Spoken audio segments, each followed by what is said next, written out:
Hey Paul, how you going? Just setting out the camera. The way the mount's built at the moment, I can't look at the chat.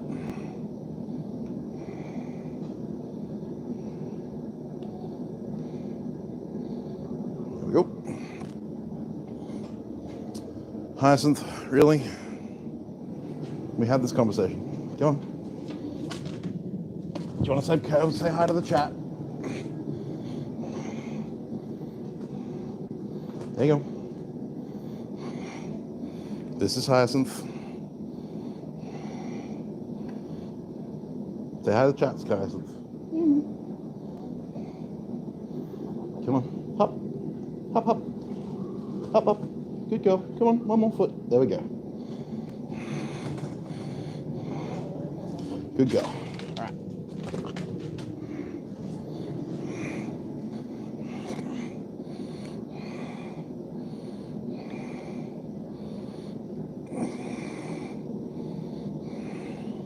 Took a long time to teach her to jump up.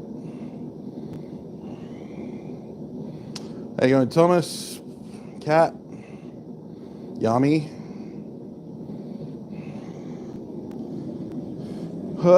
It's a slow, gentle day today.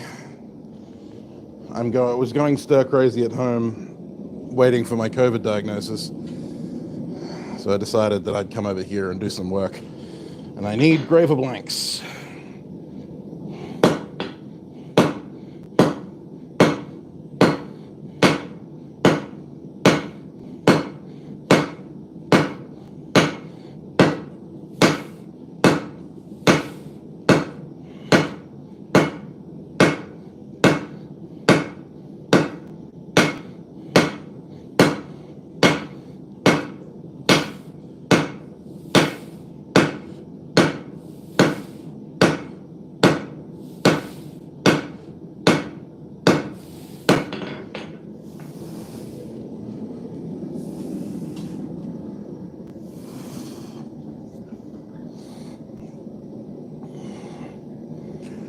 Chickens are amazing.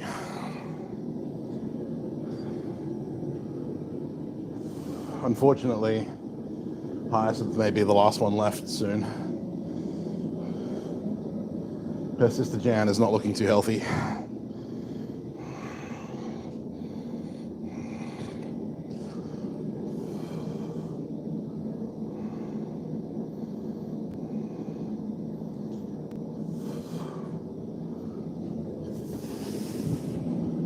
Some might say it's overkill using a 4-pound hammer to make graver stock, but it certainly lowers the number of heats I have to use.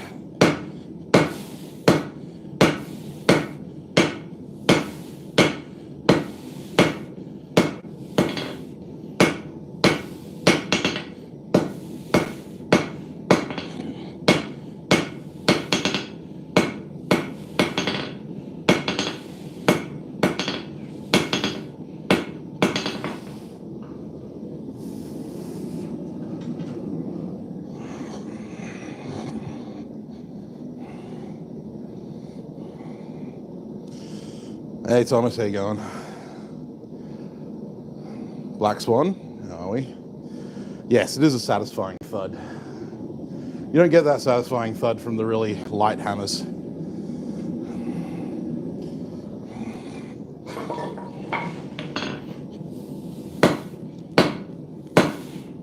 And you can work fine stock just as well with a heavy hammer as you can with a light one. Just takes a little bit more finesse. Care and attention to detail. It's a nice 4-inch graver.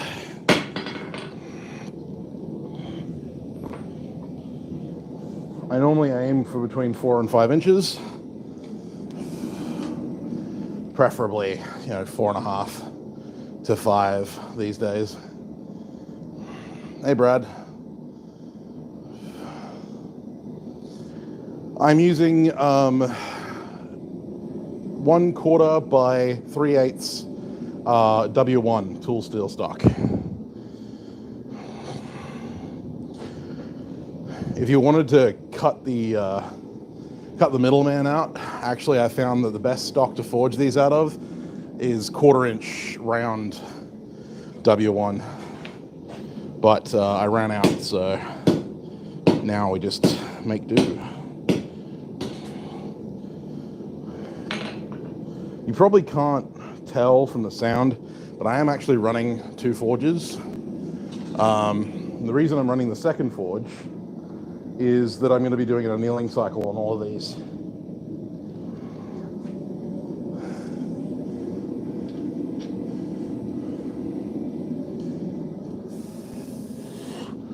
Because one of the things about W1 is that it hardens, when it's in thin cross sections, it hardens in air cooling. Hey Bash, how you going, mate?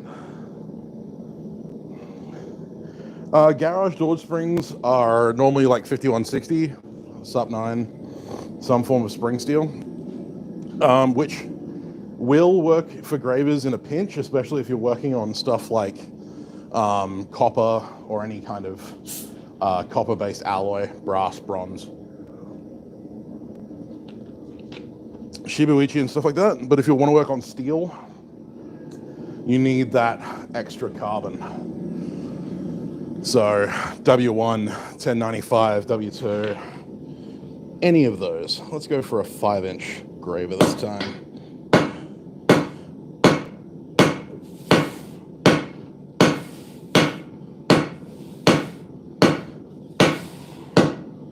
When I cleaned out the workshop the other day, I tightened the bolts down on my Anvil. I'm not sure if you can tell, but it's a nice, a little bit quieter.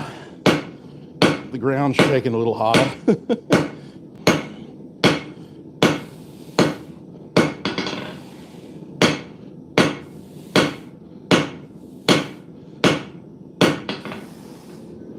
Don't want to work it too cold.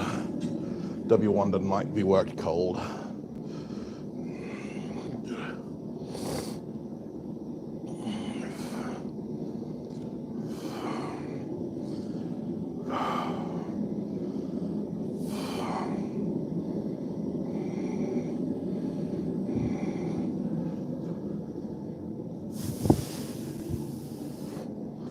Funnily enough, when I'm normally working gravers, I'm not using the 4-pounder. I'm using my 1-pounder. Actually, it's like a 1 1/4. Hey, Boar, how you going? I'll show you the difference.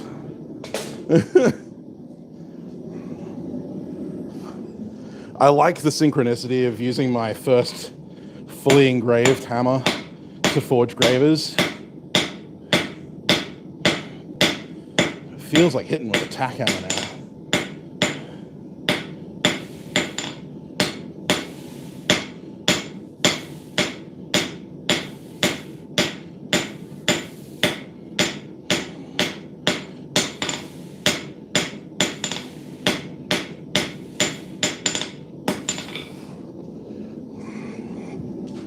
Taka, taka, taka, taka.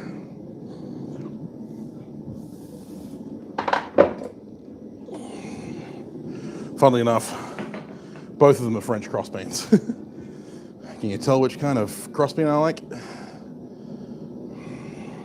Monsieur Fogg, yes, indeed.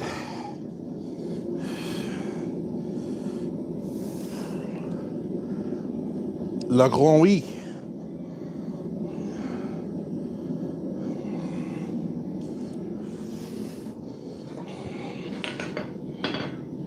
What's the name of that hammer?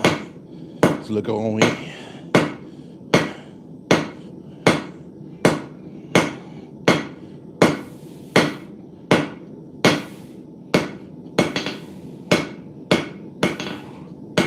So yeah, sorry if this is going to be boring. It's just going to be me repeatedly forging gravers over and over again. You are welcome to group out.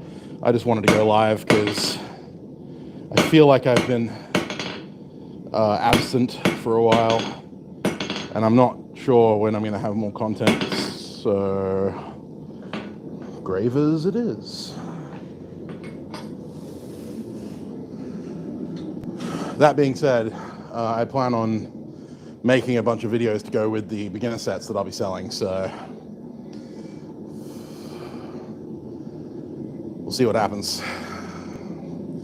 See whether I can keep to my own goals. Why did I park my car there? Car is reflecting sunlight right into my eyes.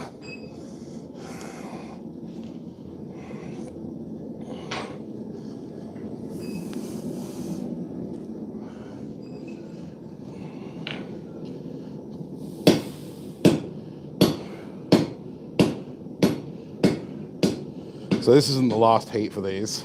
Because what I do is I forge them on the bar. Whoops. And then I clean them up with the last heat with the tongs. But I tend to forge a bunch before I do that step.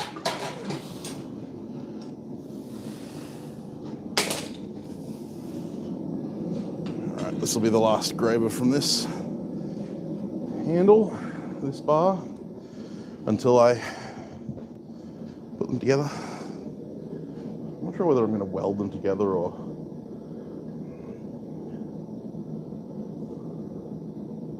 It depends, Thomas. So because I do Japanese style engraving, I do use a large variety. Why is there burning? Oh, it was my shoe. Never mind.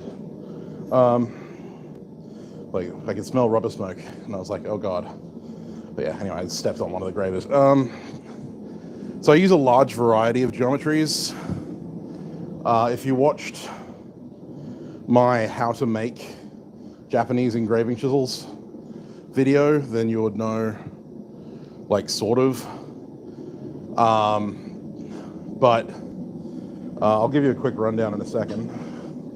These gravers are all just like rectangular stock. So again, we'll go for a 5-inch.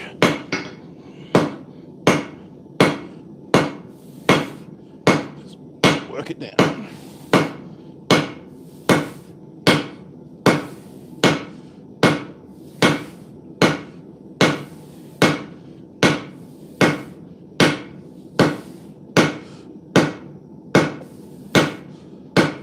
I should have ordered 6mm square, which is what I'm working it down into right now. That's basically 6mm square.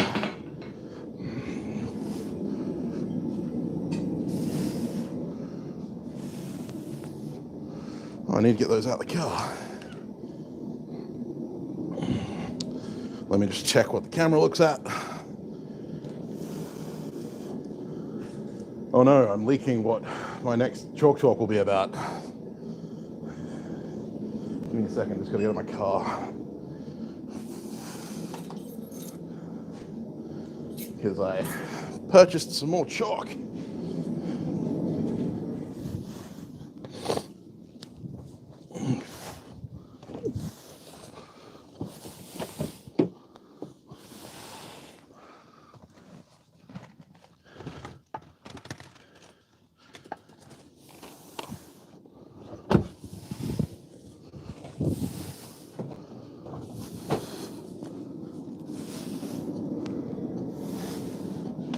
I even bought colored chalk.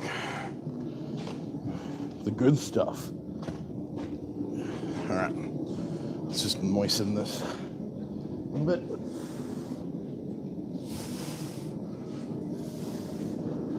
Can always rewrite that.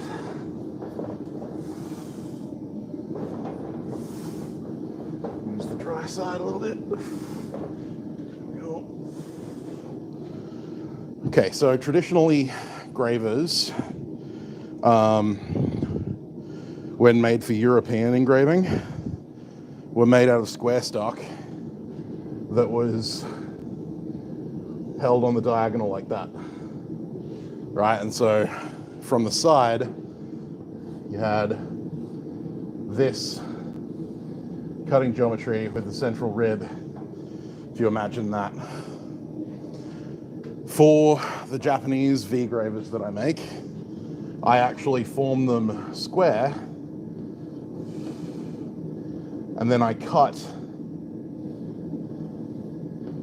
the V into them, and normally I like clip the corners off. So it's kind of a diamond shape like that. Same overall profile,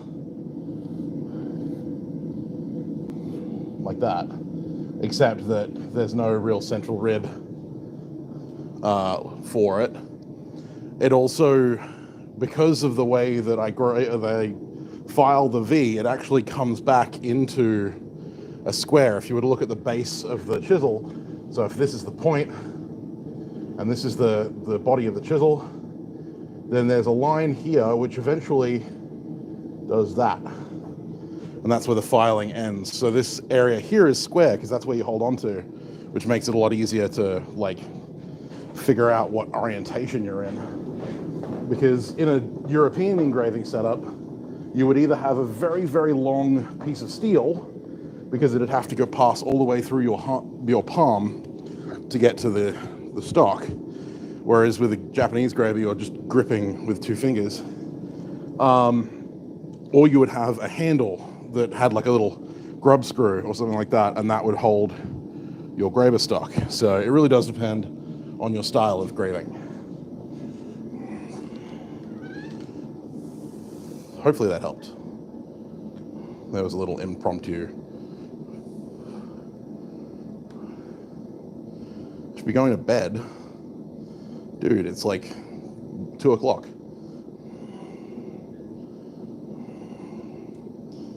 Yeah, it's like 2 p.m. You should go to bed.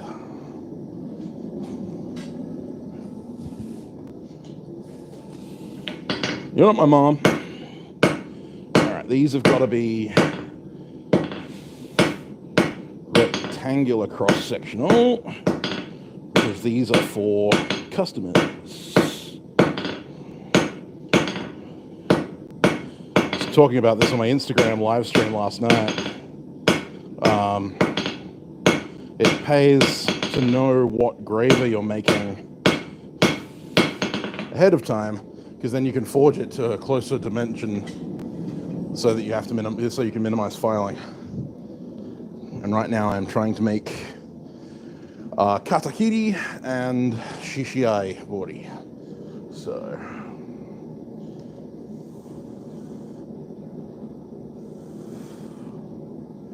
try harder, Corey. You're not trying hard enough.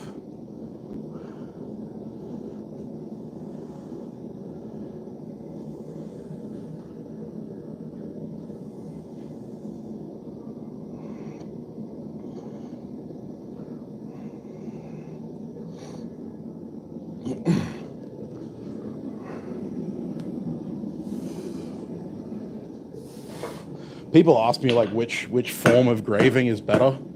And I think that's the wrong question to ask, because neither is like better than the other.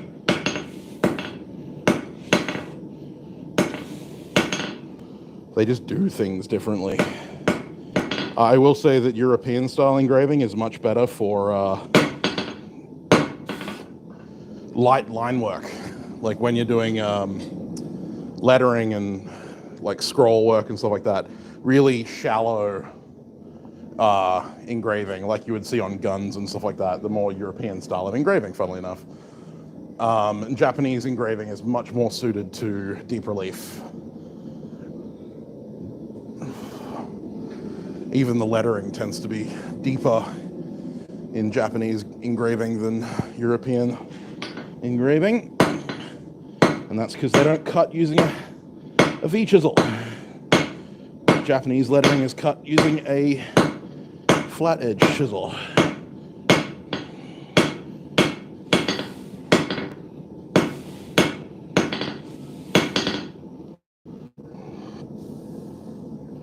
Okay, that'll do. Cut that off and fix up the tail end later.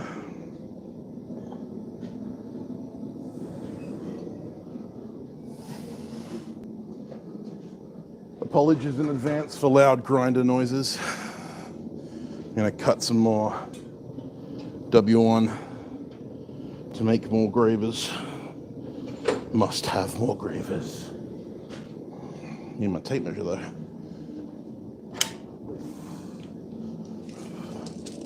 Can't remember how long these are. Like 2 meters? 6 feet exactly. So 3 foot sections, Sounds like a win.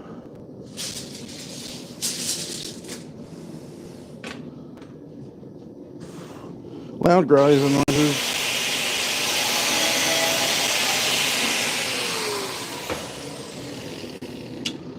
Grinder noises.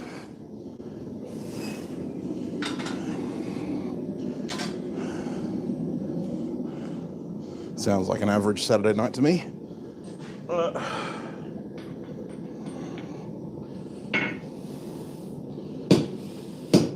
Anyone who got that joke, I'm sorry.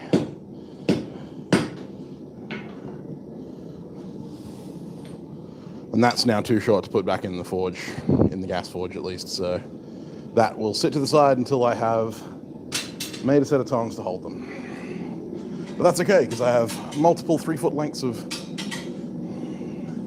W1 to work with.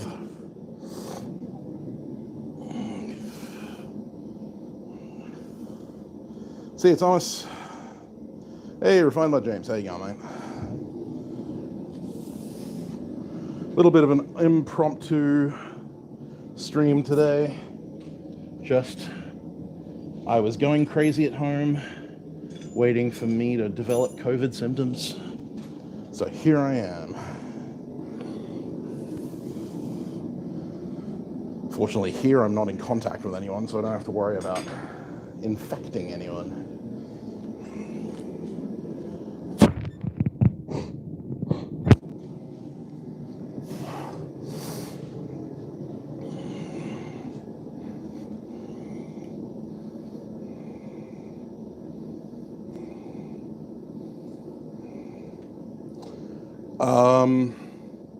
I mean, Corey, if you're an excellent electronic engineer, then I don't imagine it would be too difficult. They're basically a Raspberry Pi with an inverter built in.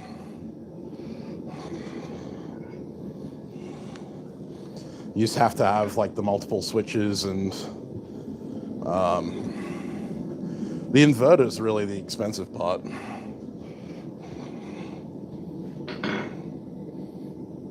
I've seen people make like makeshift VFDs with like dimmer switches, but that's a fucking terrible way to do things because you're putting extra load on the resistors.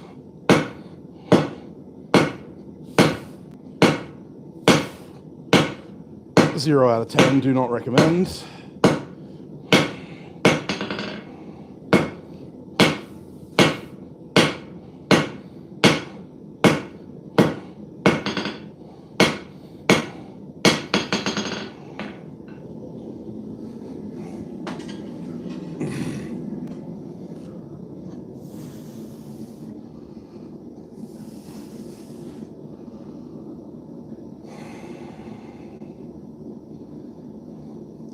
Well, I appreciate it.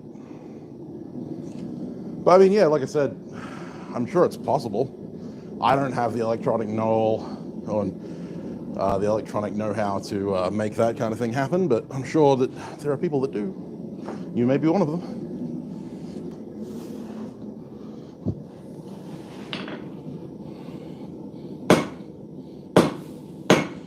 I much prefer to put my faith in people who know what they're doing. Spend the extra money, avoid the headache. It's like much like building a grinder. Like, could I build a 2x72? Yes. Will I build a 2x72? No. Why? Because there are people and companies that have put hours and hours and months of R&D into developing the very best.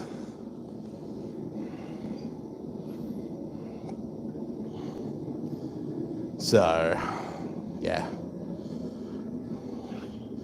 It all comes down to what's more valuable to you, your time or your money. Sometimes you have more than one or the other.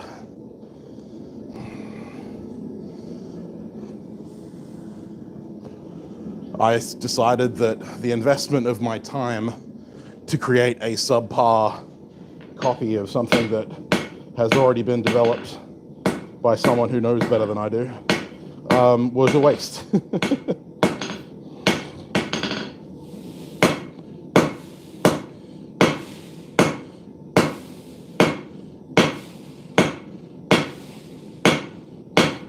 They've already put in the work, so why should I?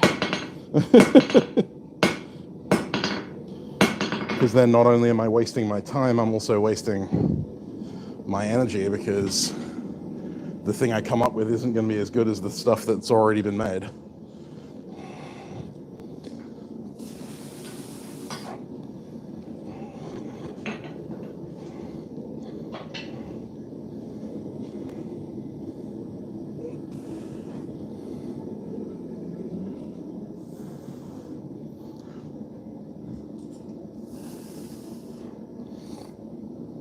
It really is, James.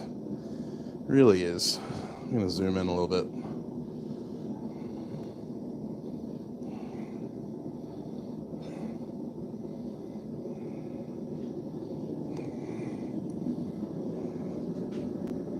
Get you guys nice and close for all the action. This high stakes graver forging action.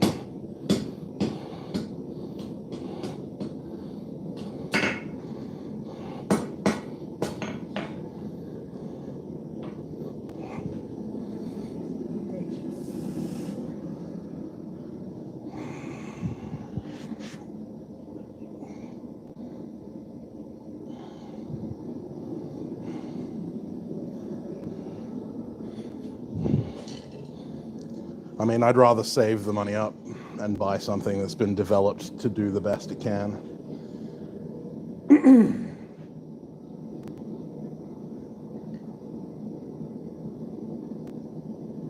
Well, yeah, like I said, Corey, it comes down to what you're into, what you're capable of. If you're capable of it and willing to spend the time, then fucking do it, man. No one's gonna stop you.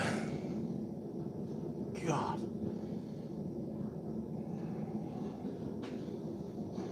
It's been 3 days on my ass, and suddenly I can't stand for more than 5 minutes. This is terrible.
Yeah, fair enough, James. Yeah, no, I still shoot when I get a chance. At the moment, I haven't been able to get out for the last like 3 years, so kind of chomping at the bit to get back out there. But life has kind of got in the way recently. What with COVID and money problems, and then getting kicked out of my house, and the mental health issues that came with it. I've had other things on my priority list.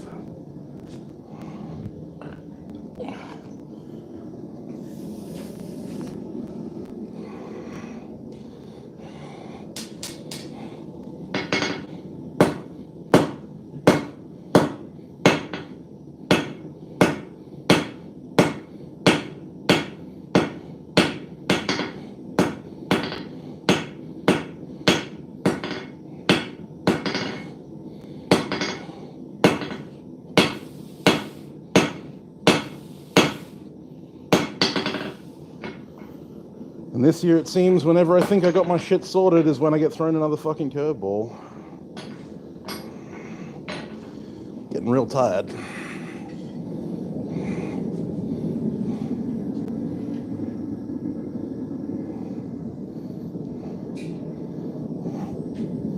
Maybe a little too much. That'll do. noticed things were getting a little scaly, which means that I was running a little bit.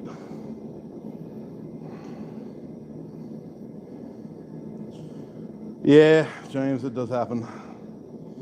Mine's just purely been that I haven't been able to get the time away.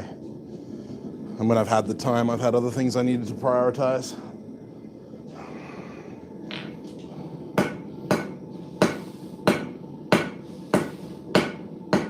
It's weird when shooting used to be like such a huge part of my life.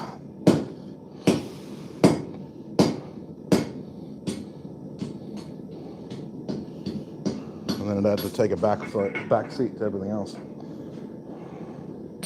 Right. That's 2, 10 more to go.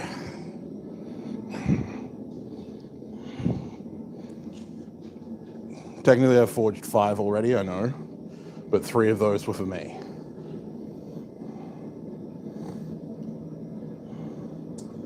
So what are you going to hunt? Sandbar? Dogs? Pigs? I'm guessing deer, because no one travels to New South Wales or Victoria. Yeah, sandbar.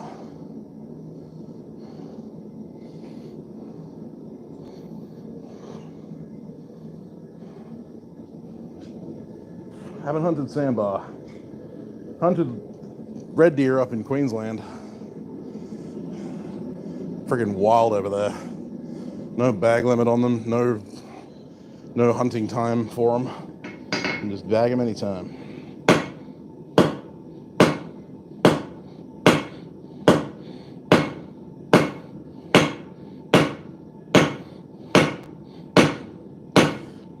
No deer over here though. Used to be a lot of red deer here in WA. They were a pest for a while. Now we have a deer farm, and that's it. It's the one place you can find red deer in WA. That's the other advantage using a heavy hammer. I can push some heat into it, extend my forging time a little bit.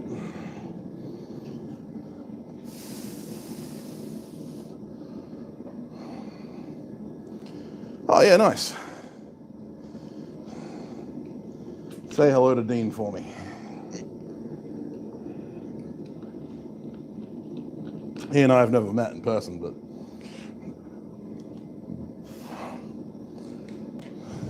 I have sampled much of his wares. This is a 4-pound hammer. This is a 4-pound Seth Wood French cross that was made for me by Seth as part of our hammer trade agreement that we made back when Seth's shop burned down.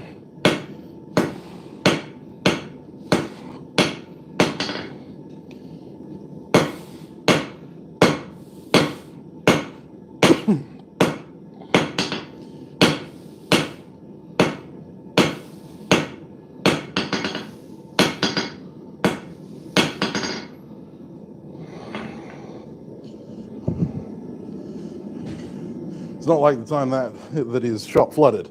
If you ask me which time, that's kind of the problem.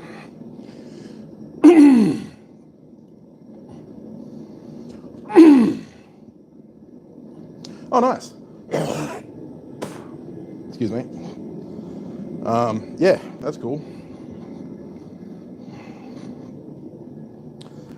Oh, my, Zach Nesbitt from Laughing Fish Forge has been trying to hunt down some purple burl.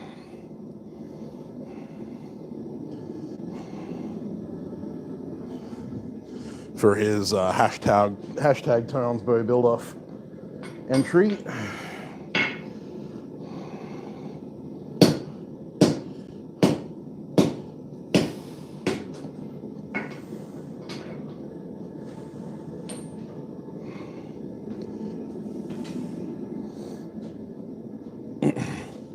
My only gripe with this hammer is that it needs a wider faced anvil to sit properly, because it's got a peak in the center. So it always ends up sliding off.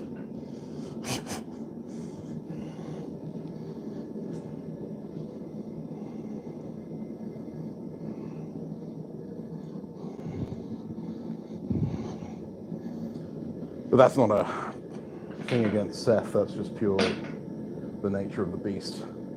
Also, like the body is wider than the face and the peen, so it doesn't sit flat. So I just have to put it there where the shelf catches it.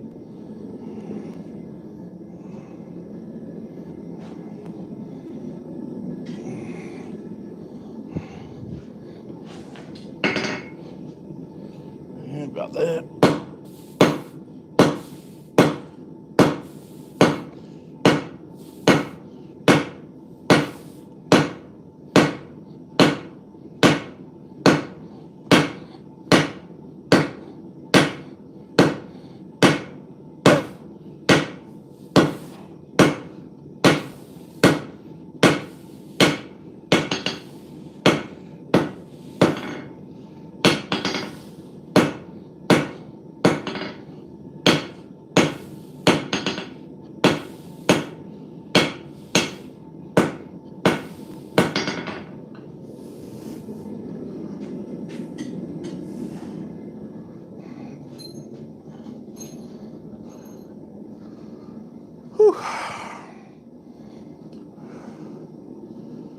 Yeah, I have no idea.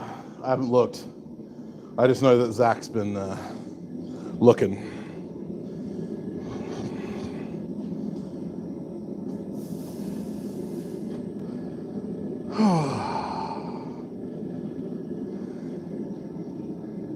Breezy, but none of the breeze is coming through my shop, which is a little irritating.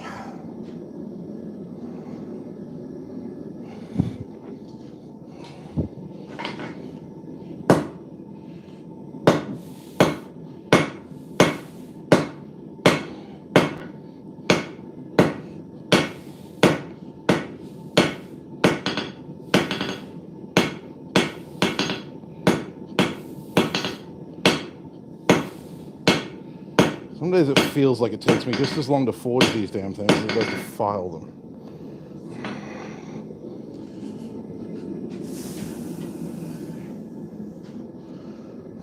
I know Ford Hallam recently has transitioned to using CNC cut graver blanks.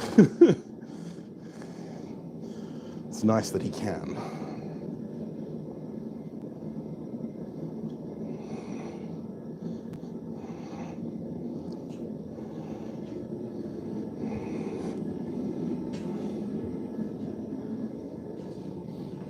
Let's check my length.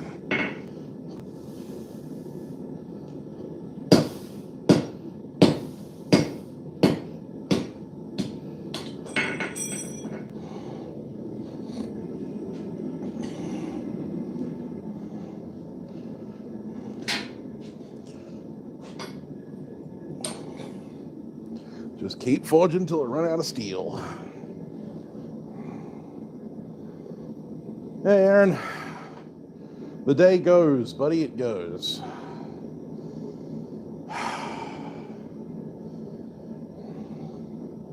It's weird. Last night I felt like I had my symptoms coming on, and even today I feel run down as shit, but I'm still testing negative. It's really irritating. I may end up having to go for a PCR.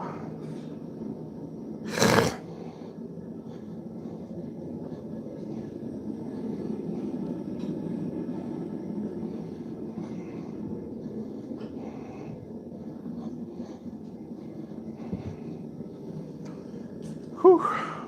Like normally I wouldn't be sweating this much, but already wearing real thin. Well, not thin, but you know what I mean. Terrible.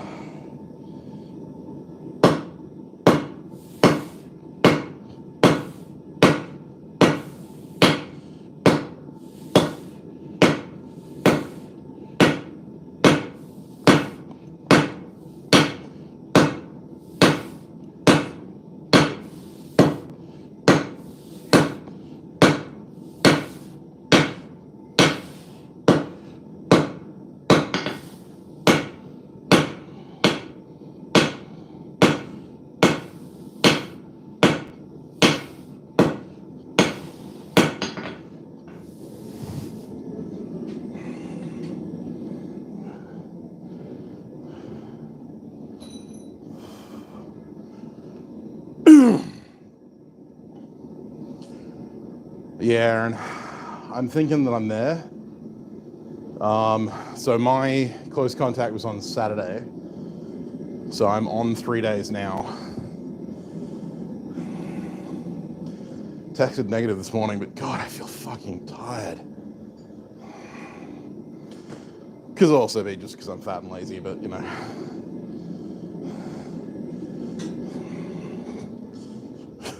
Anything's a possibility.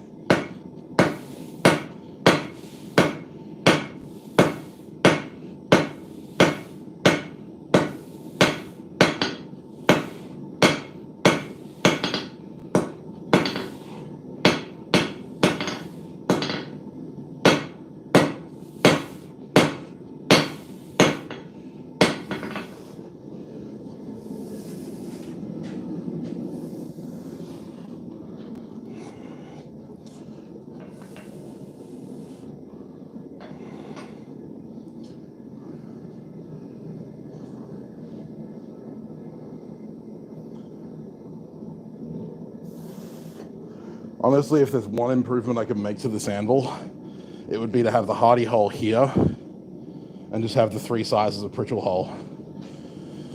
Because then I could use this like a nail maker's anvil. And that would be nice. Technically, I could treat it like a nail maker's anvil, but I'm also very aware of not leaving my hardy tool in when my right hand is over the top of it. So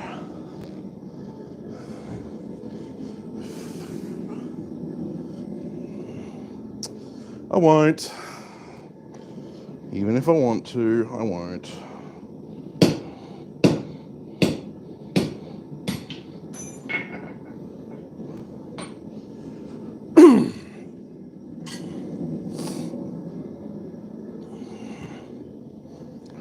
Just do what nail makers do and make a custom anvil for forging gravers.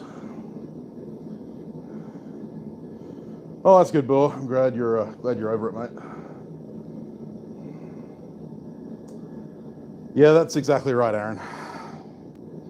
Exactly right. But that's why nail makers' anvils always have their hardy tools on the left, is so that it's physically impossible to hit your fingers on the hot cut unless you're doing something real stupid.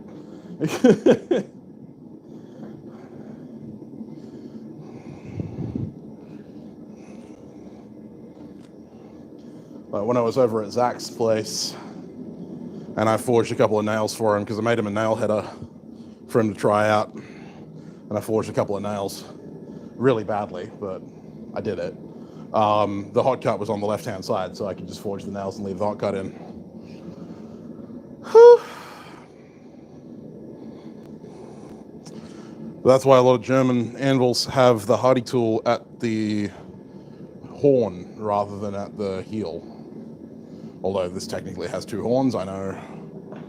Don't correct me.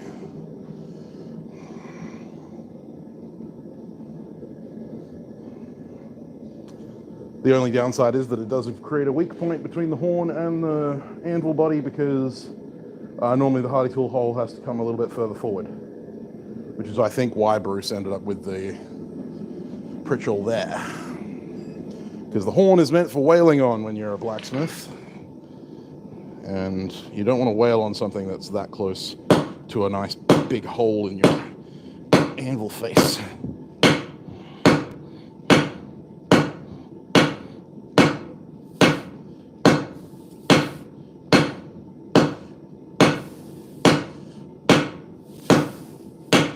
Just keep the heat in there with a nice hefty hammer blows.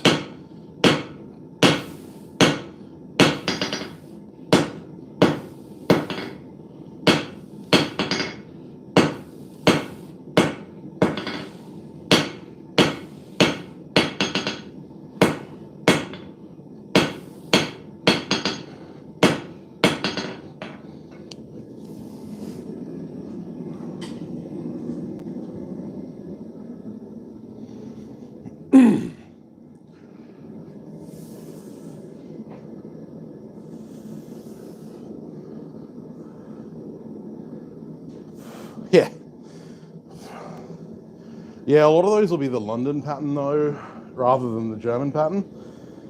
Because the German pattern anvils are fucking amazing. But the main reason that they've got a broken heel on a London pattern is because they use wedged hardy tools. And wedged hardy tools are like throwing a wedge in a log. It's gonna split. That's why I hate the Brazil style of hot cut. Like, I love Brian, don't get me wrong, but you'll never see me using a Brazil style hot cut in my anvil. Even with this like fully cast steel anvil, not gonna happen.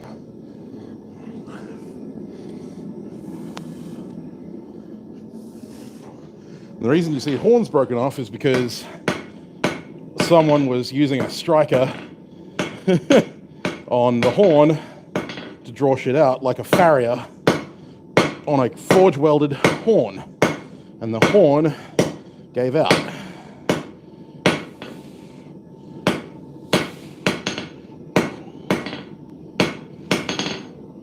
Because farriers do a lot of struck work on horned anvils. Could probably cut that off at that cold. This is the one advantage to having a hardened hot cut. You can basically cut hot steel, cut cold steel, not hot steel. Hot steel you can cut with pretty much anything. All right, last graver out of this length.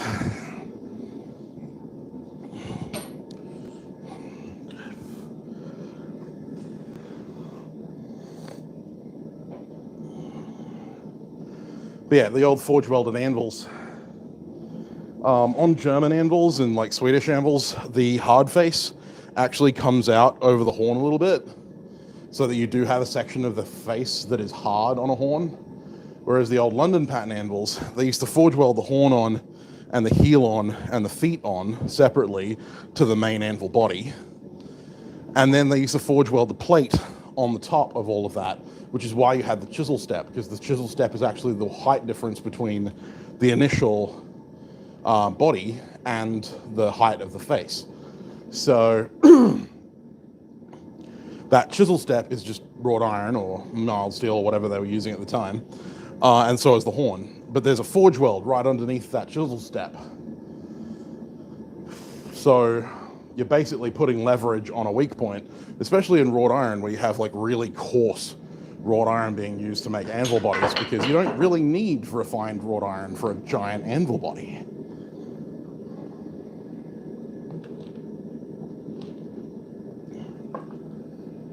But this is why German pattern anvils and Swedish pattern anvils were vastly superior, and to this day hold up way better.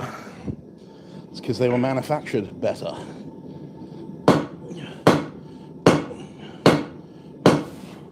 Now, this isn't to say that I don't like London pattern anvils. I think they're cool, they're usable, they do the job, but they're not as built as well.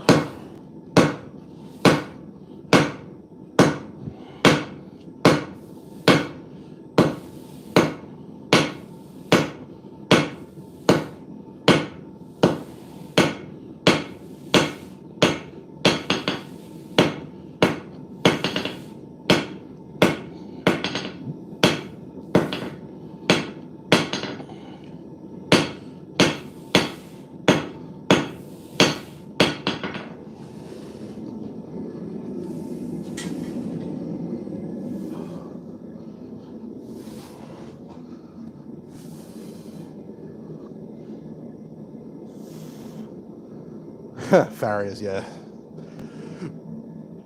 Farriers are a breed of their own. That being said, I learned a lot about hammer technique from farriers. No one swings a hammer like a farrier. Except other farriers.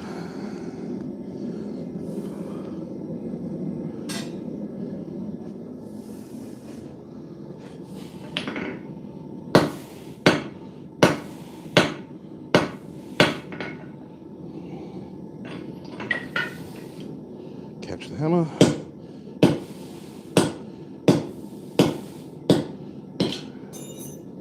Ding. Ding. That's racist.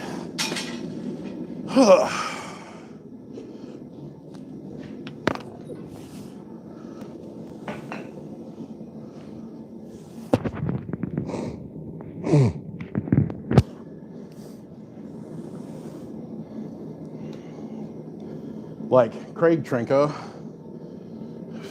is an absolute beast on a hammer. I could watch that man's forging videos every day and be happy. I've watched every World Champion Blacksmith video that features Craig at least 3 times. At least. Minimum. And like, it doesn't matter if he's forging horseshoes or he's forging tongs. Like, originally I got onto him because he was forging amazing tongs. But yeah, literally watching that man forge anything is amazing.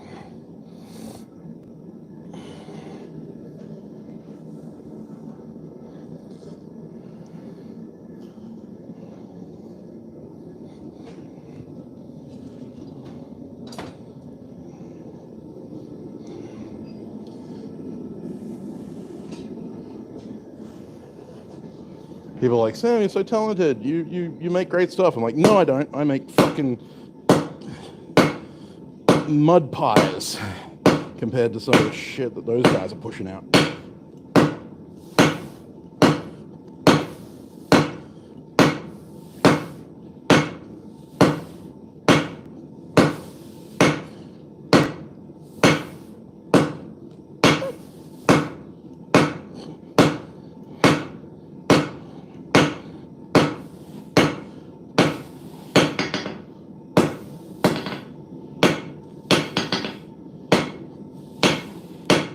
But I've often been told I swing like a farrier, and I take that as a vast compliment.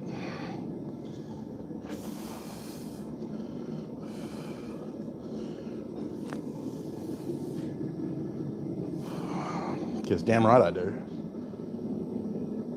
Swing for the fences.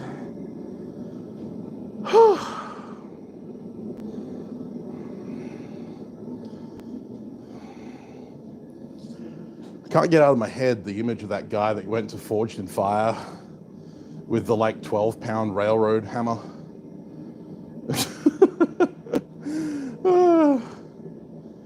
That was funny. Can't remember what episode it was. It was in the early seasons. Like, I'm all for using big hammers when necessary, but God, guy looked like a gnome using a warhammer. Just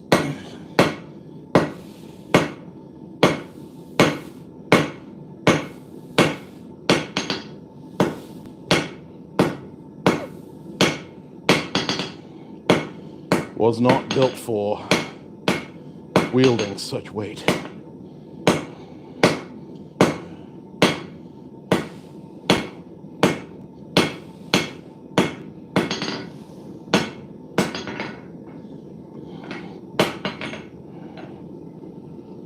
See if I can cut cold steel again. This does hell to my hot cut hardy, but I don't care.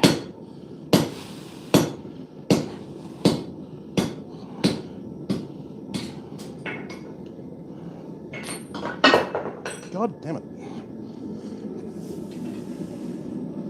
Alright, I'm changing hammers. I'm sick of picking this one up off the floor. I love Seth's hammer, but picking it up off the floor all the time is really annoying.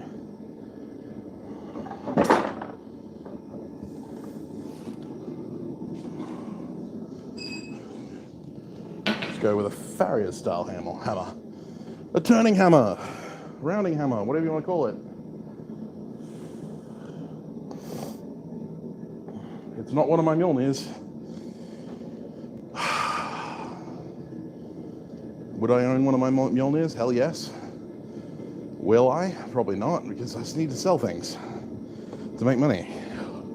So unless I stuff one up somehow, in which case I get to keep it because it's stuffed up.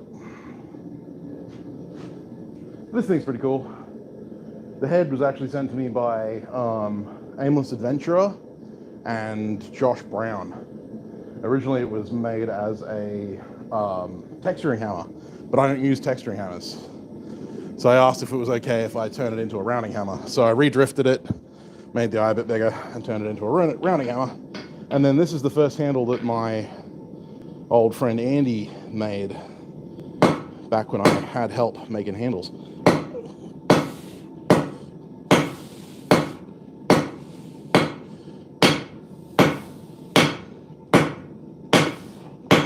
And he made it a little bit too thin. So I wrapped it in leather. Well, technically pleather. This stuff is faker leather than anything I've ever used. I just had it lying around. But it's actually really comfortable.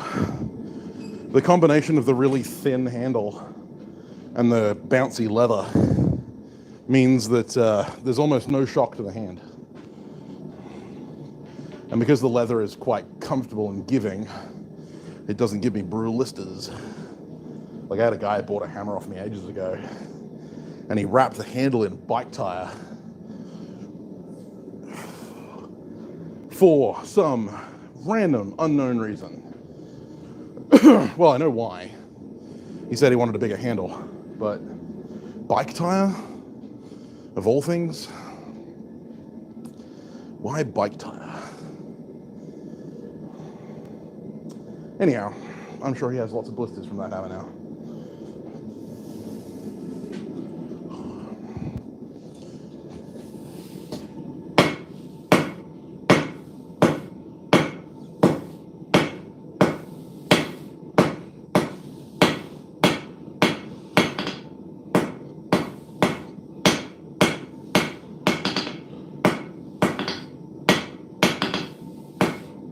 I think my anvil face is like 4 1/4 inches long.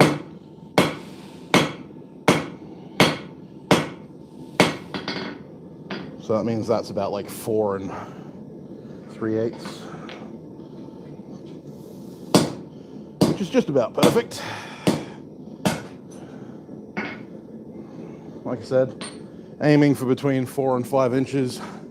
Normally like to go for like 4 1/2.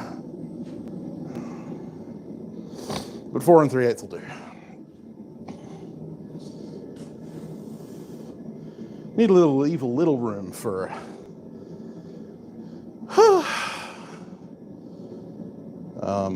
sharpening. Yeah, that. I think the shortest graver I've ever used was 3 inches long, and that's because I'd sharpened it to beyond hell. But it still worked. I just used to hit my fingers a lot more. I eventually got rid of it. My center punch is exactly 4 inches long. Working on a straight peen hammer made from 2-inch rebar. Cool. Let me know how it goes. I suppose it'll depend on the rebar. Some rebar is hardenable, some isn't.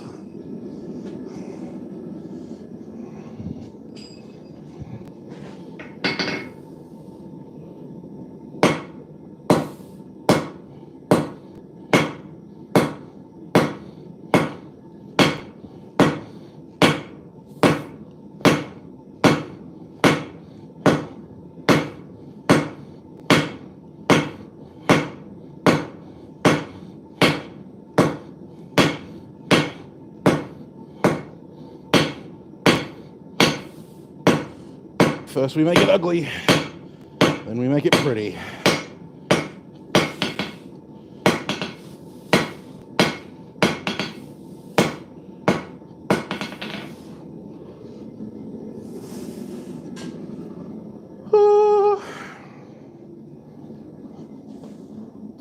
That looks like a short graver.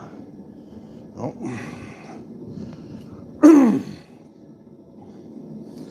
Okay, so apparently 2 o'clock on a Tuesday afternoon is not a good time to go live. If I want viewers. Who would have thought?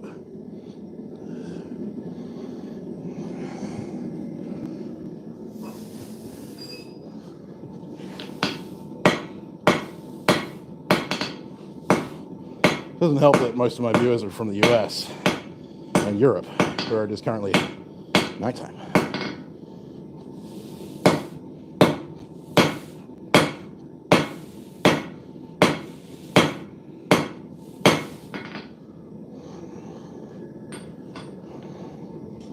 That's right, I'll probably go live on Insta or something tonight, working on these.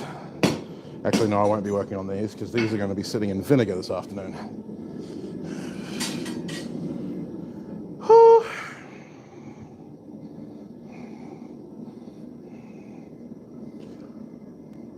Yeah, it would do. Or students are going to be useful for something.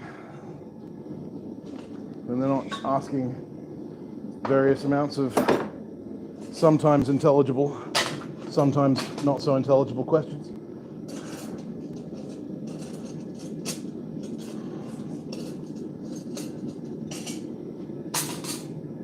So many hooks. God damn. Roy went a little overboard. But then again, it is Roy. Is this a surprise? Okay, screw it. Fine. Whatever. Just sit it all on the ground. Can't even sit down before I go back for another heat.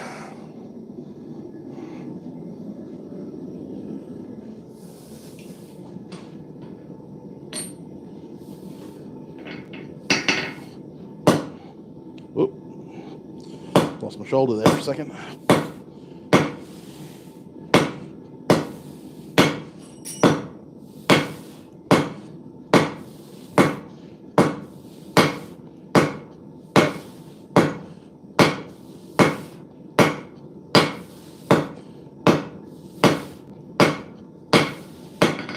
Just using the edge of the hammer to draw out the length a little.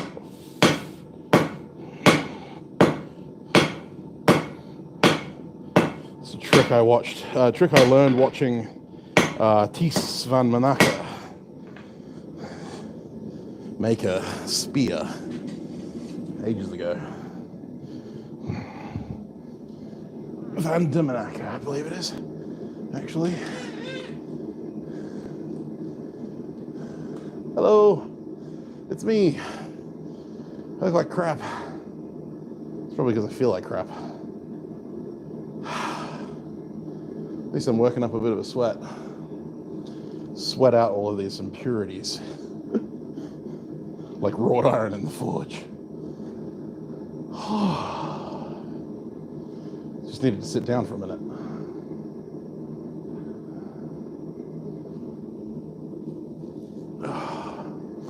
Gonna have to bring back the ninja soon.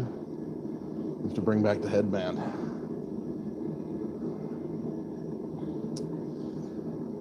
I haven't had a haircut in a long time, you can tell.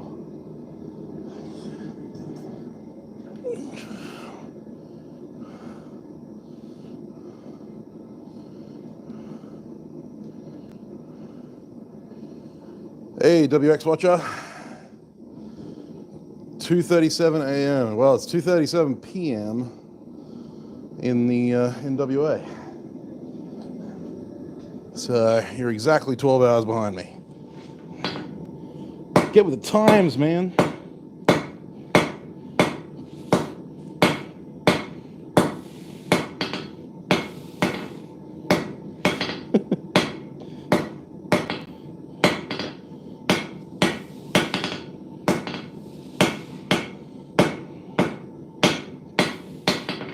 Listen, I think I'm funny.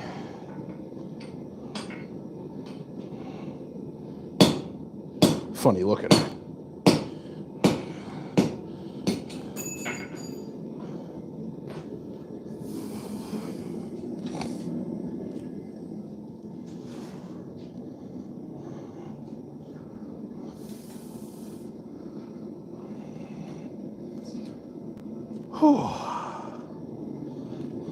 I haven't even counted.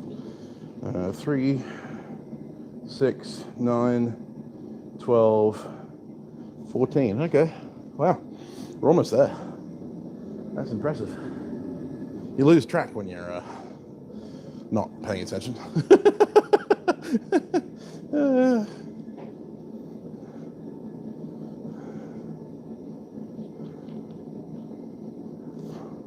Oh, cool, boy. Yeah.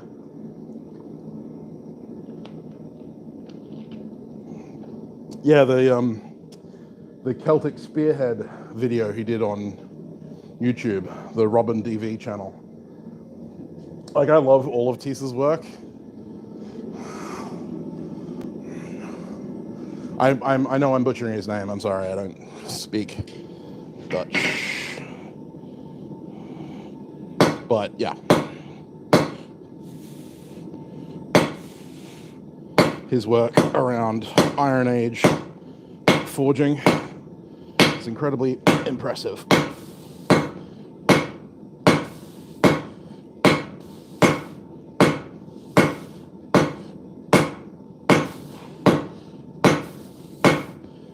don't think I've ever actually heard his name pronounced.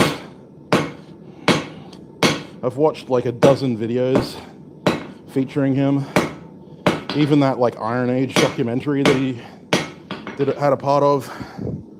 And I don't think they once pronounced his fucking name.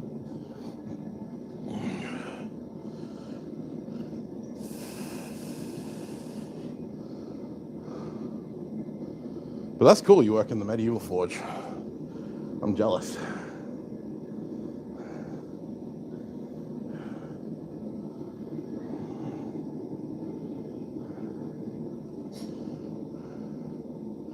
Yes, he does.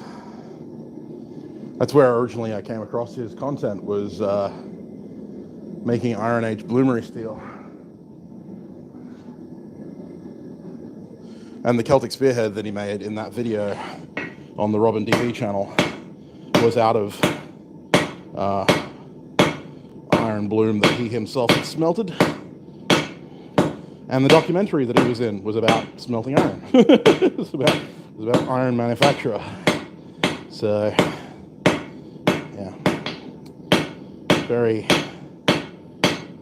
knowledgeable and talented man. I don't think I've ever heard him speak, except for in Dutch. Is it Dutch? Pretty sure he's Dutch, right? Am I totally wrong?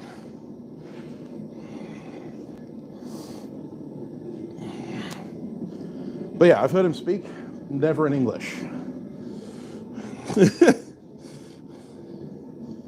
I would be the one to say, like, I'd love to meet him and learn from him, but like he doesn't speak English, and then I'd be like, oh God, I don't understand anything.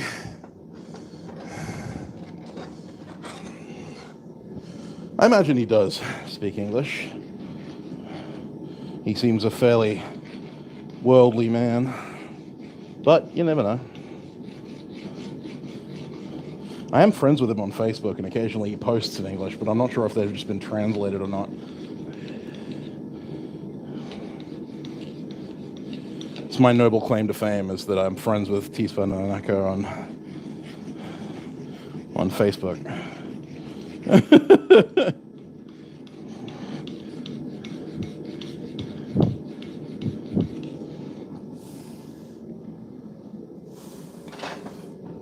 When I say that's hardened, it's hardened 1040. 1040 doesn't harden that much.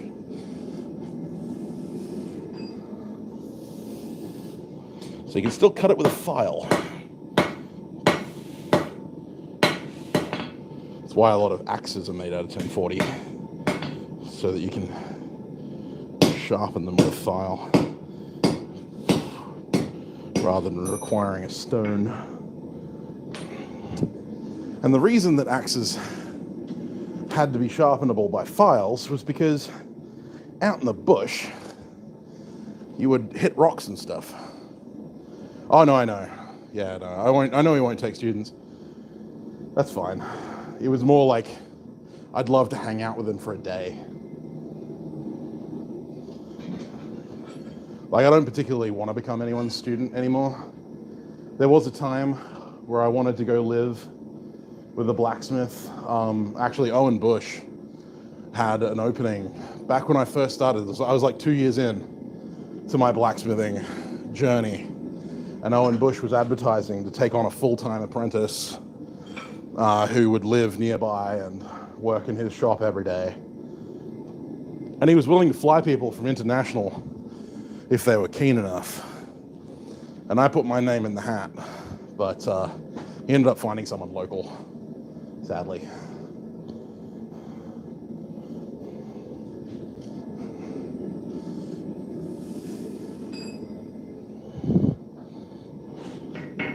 But these days, I'm kind of set in my ways. I'm happy to go do classes with anyone. There are a lot of people I want to learn from in like classes and stuff, but I would never want to do an apprenticeship anymore.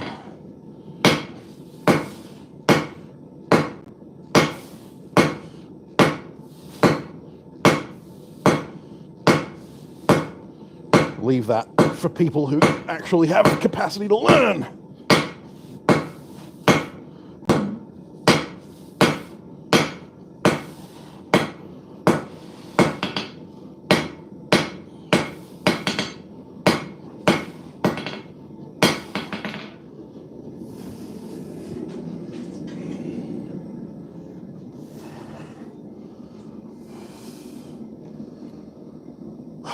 But, you know, that gives me hope that if I ever meet him, we'll actually be able to have a conversation.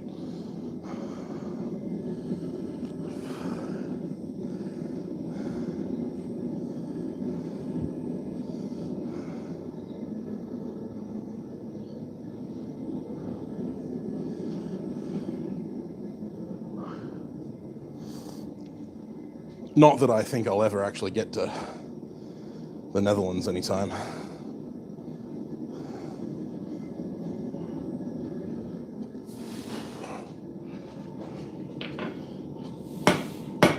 Not sure if Joey moved back to Holland or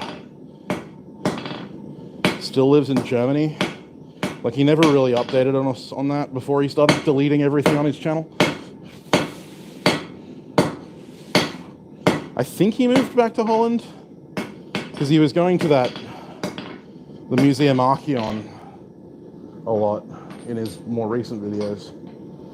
I wonder what happened to that kid.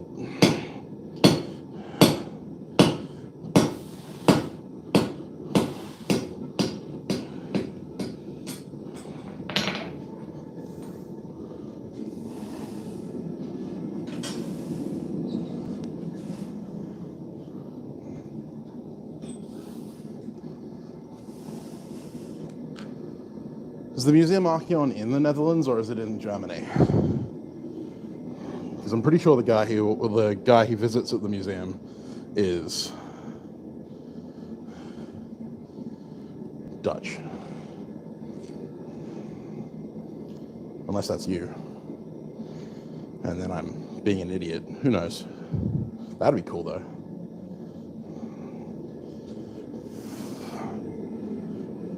Ugh.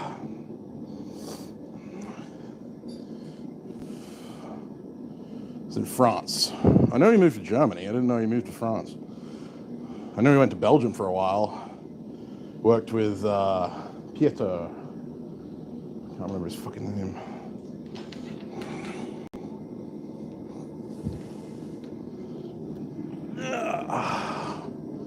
Taking a seat again. Moving the camera so that you can see my dirty ass face.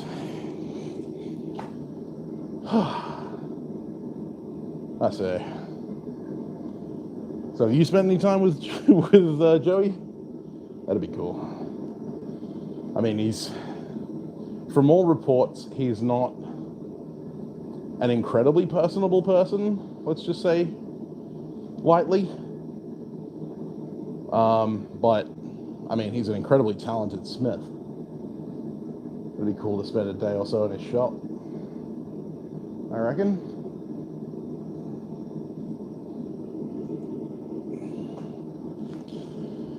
Give you a different angle of the anvil. Get things interesting. Ooh, specky. This is a high budget operation.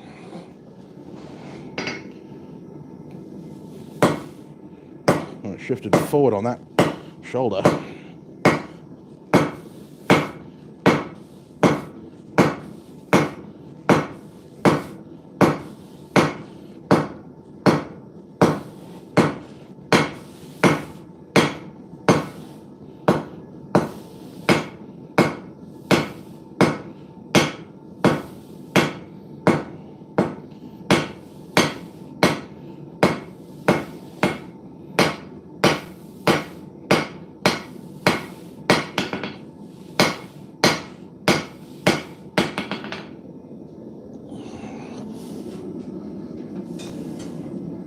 All Smiths have a sweet spot on their anvil.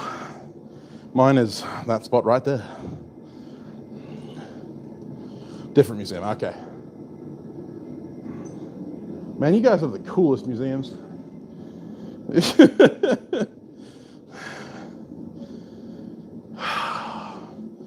If I ever actually get to travel Europe, I'm going to have to make it a stop on my list. Go through the Netherlands. Visit the various smithery museums. I would love to go to Hammerslagdag. I know I fucked that up bad, but I think you get what I'm at.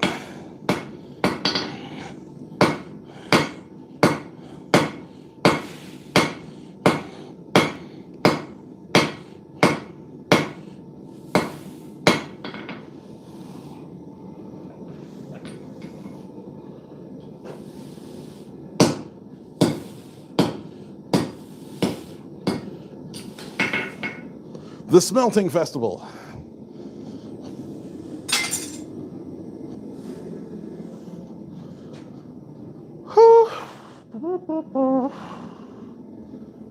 Alright. Now comes the tedious part of handling each one in tongs individually and fixing up the struck ends.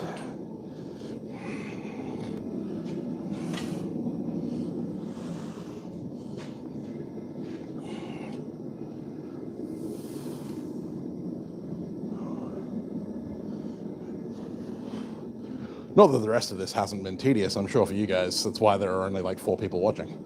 I know it's not the most thrilling content.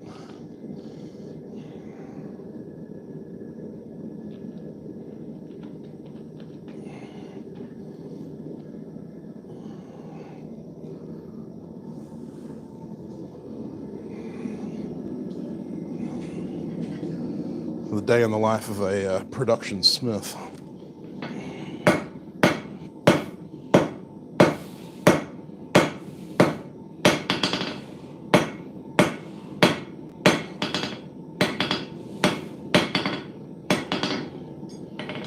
Now I just need to straighten out the body and we'll be done. You have all of that to look forward to, me dropping things repeatedly and yelling various phrases. I must warn you, this is an Australian stream. 18 plus only. You sure can, Nick?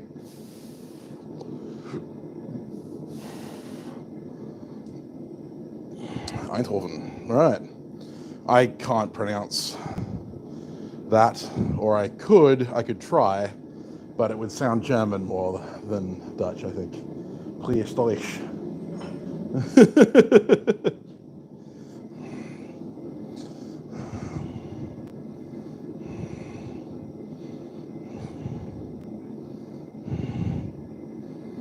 But yeah, you can do a D-guard. A lot of guys are doing D-guards. You'll be in good company, mate.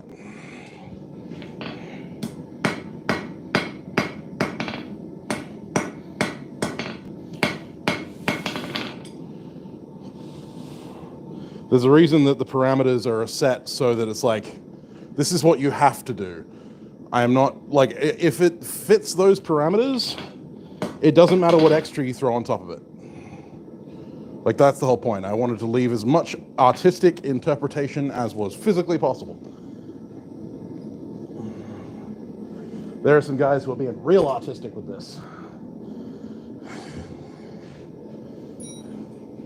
One guy is making a swan for his god. And originally I thought he was going to cast it because it looked really pretty and like really bulky. And I was like, there's no way in hell you're going to forge that. But he's trying to forge it. Credit to him.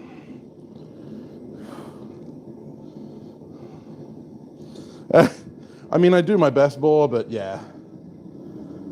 Dutch is one of those accents that I've never been able to really pick up. The closest I get is like South African because my stepmom's South African and all of her family, obviously. So I'm around that a lot. So I've heard a lot of Afrikaans. But yeah. Yeah, no worries, Nick. Yeah, like that's the whole point, is I wanted people to go nuts.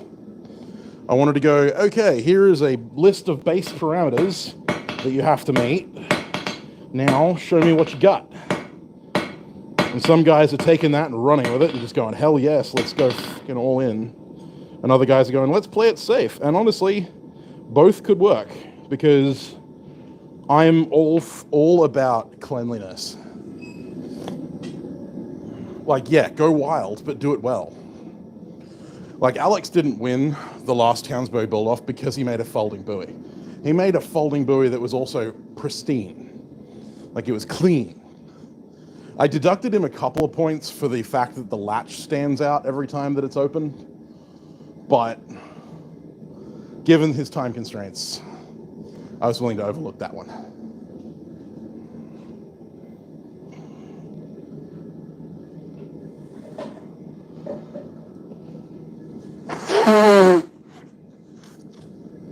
Again, my apologies.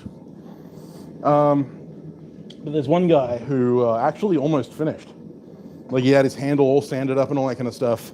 And then he found a void in the wood. And he sent me a photo, and he's kind of like, you know, oh, is this good enough? And I said, well, it's a competition. You enter whatever you're happy with. That's up to you, your integrity, your feelings on the matter.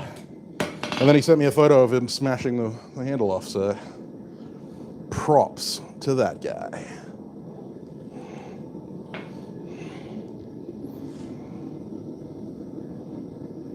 Damn, I'm good. Almost identical. Not all of these are gonna be, but we're gonna do our damnedest to make them as identical as possible. That's one thing you're gonna be getting with these beginner kits, is that they're all gonna be hand forged and hand filed. But that's not the point, Nick. The point is not to beat the others. The point is to compete. I'll soon be shouting out people. As people finish, I'll be posting their pieces. I've meant to be posting updates on like stuff that's been sent to me already, but I haven't had the energy.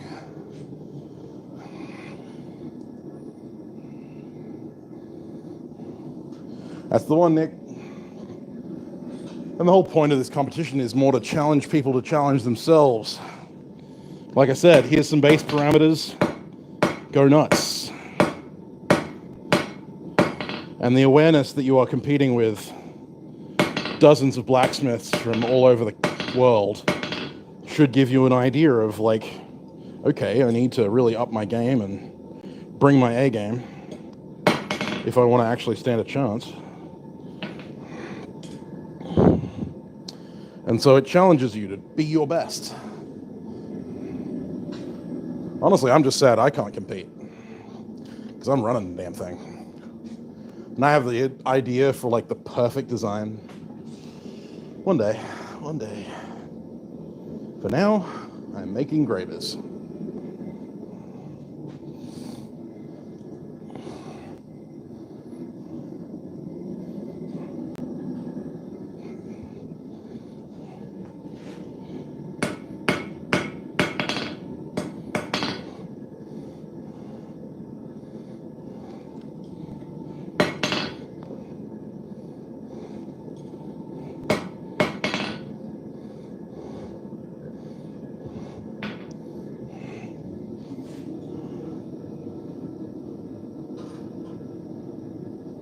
One was a bit longer than the others.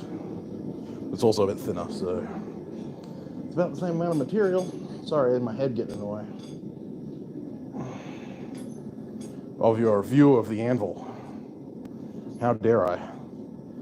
'Tis such a sexy anvil. Oh, God damn it.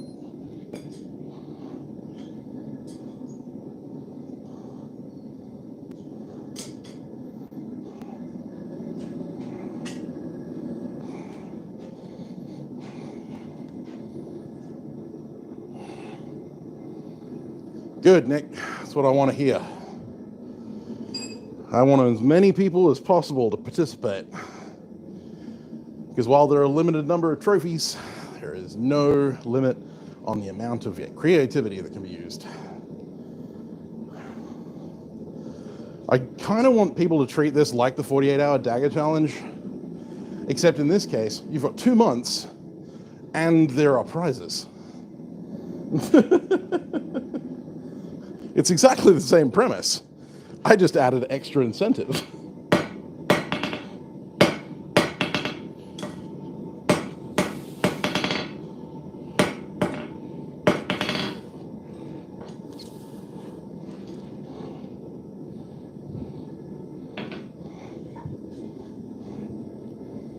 Do I need to true this up?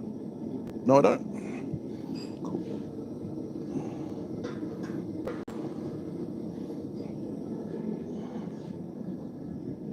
Excuse my head again. I try to get them straight before I do this part, but they sometimes bend in the heat when I'm doing the hot cutting, so you just have to roll with it. I'm working on graver stock. I'm making gravers to go with the beginner kits that I'm going to be selling soon. There's only going to be 4 kits. So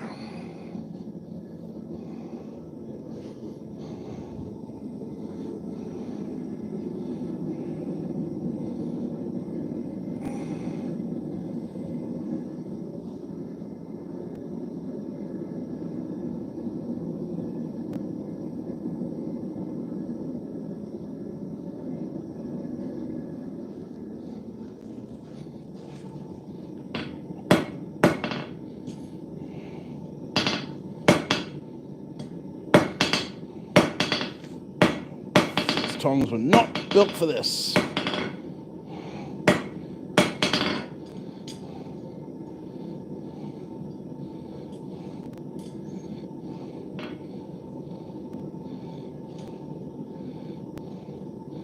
Need to make a new set of tongs for holding gravers.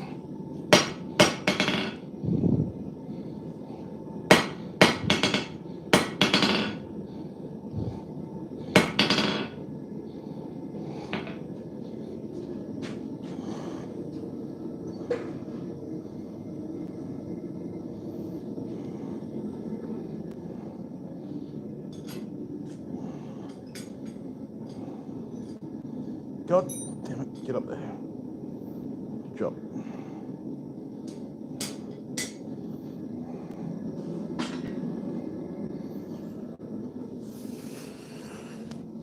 Five down. 1, 2, 3, 4, 5, 6, 7, 8, 9, 10, 11, 12 to go.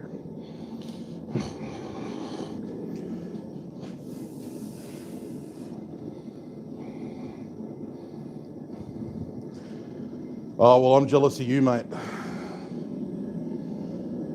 I want my cold weather back. I mean, it's not hot yet, but fuck, I'm not looking forward to it.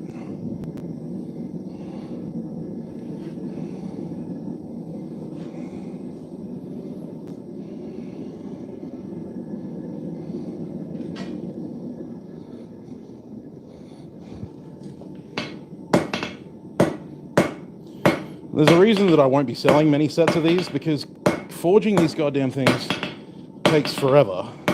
Filing them takes longer. And then I can't sell them for that much. So with these beginner kits, I'm actually thinking of selling them with a class. Like doing a video class. And there'll be 4 entries, like 4 openings to buy a set with a class. And then there'll be like just the class, if people want to make their own.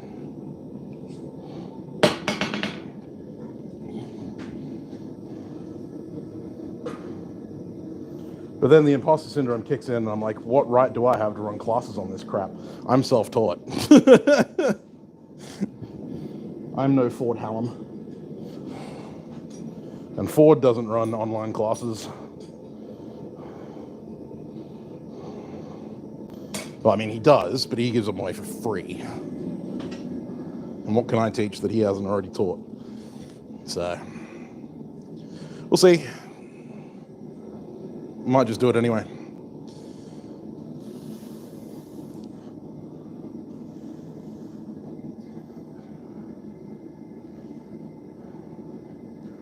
Yeah, Thomas, I mean, there are 100 different ways to mount a sparring bar. It's actually not that hard when you actually put your mind to it. I just like putting wrenches in people's ideas. What steel am I using? I'm using W1 tool steel. Graciously donated to me by one of my top patrons and good friends, Brandon Snip, over in the good old US of A.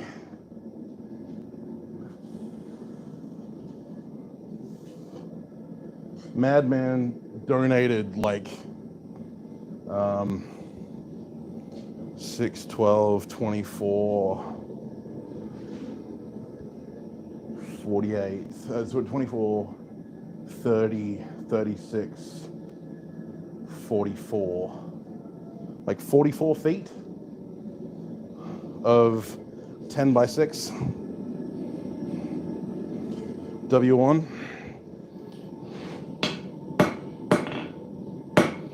I don't even want to know what it cost him to get it here.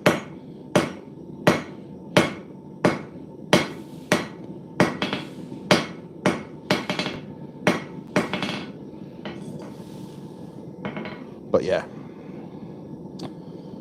W1 is my favorite stock for gravers.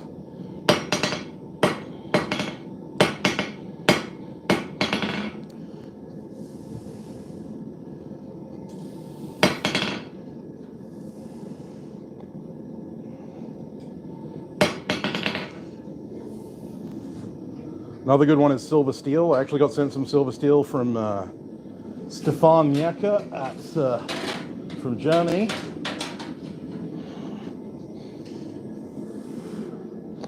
Which I have yet to use. I'm still working through this backlog of W1.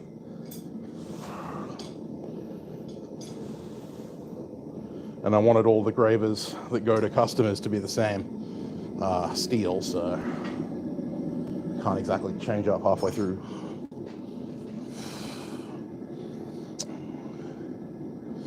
Yeah, it's good to have good friends. So silver steel is basically the business name for drill rod. It's normally semi-equivalent to O1. Like, it's not the same as O1, as I was correctly corrected by Niels Vandenberg. But it is a close cousin of O1. And the only reason it's called silver steel is because it's literally pre-machined drill rod. And so it's silver because it's been machined. Funnily enough, silver steel was what was used for the majority of Sheffield folding knives. Like made in Sheffield, the old original pocket knives from Sheffield, England, were made out of silver steel. Cool little bit of trivia for you.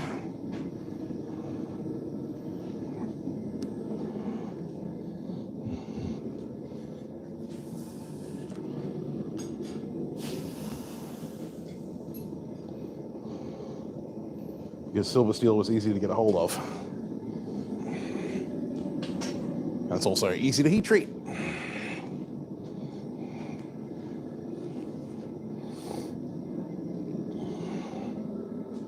Back when I first started bladesmithing, one of the first known steels I ever bought was silver steel. Actually, I think it was the first known steel I ever bought. Like, when I first got started, obviously, I started making, like, file knives and rasp knives and knives out of, like, leaf spring and coil spring. But the first time I ever actually bought some steel that I knew what it was silver steel. because the company that I bought from, Bowler Udelholm, which is now Voestalpine, didn't sell knife steel. They only sold tool steels, and they didn't sell anything like W1 or W2. They only sold drill rod, and they sold two different kinds of drill rod. They sold high-speed drill rod, which is high-speed steel, which is normally like M2 or M4, which is a pain in the ass to forge, as I know from experience, or silver steel. And so I went, fuck it, I'll take a meter of 16 millimeter round silver steel. And to this day, I still have a piece of it. I bought this piece of silver steel,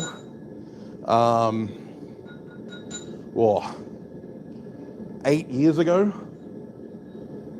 Still got it. Originally had a meter of it. That's all that's left.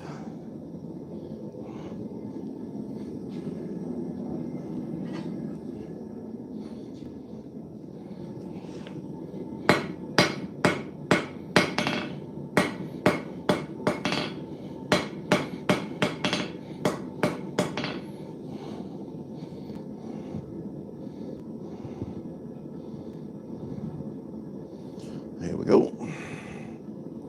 Good enough.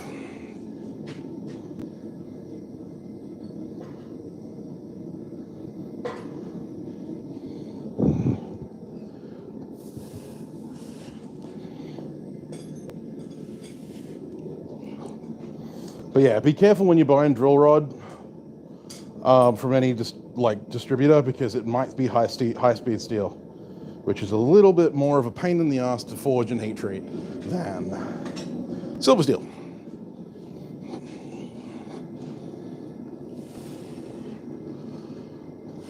Yeah, O2 and L6 is actually one of my favorites that Kevin Cashin used to use a lot. Kevin Cashin being like the granddaddy of all bladesmithing metallurgical science. That man is a living legend. Brittle? What's brittle? M2? High-speed steel? Because high-speed steel is not brittle in the slightest. It's quite tough, actually.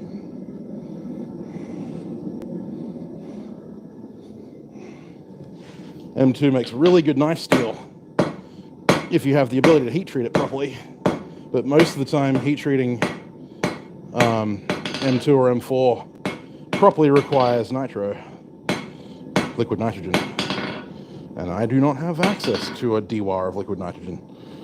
Many of us don't, and those of us that do can shut the fuck up.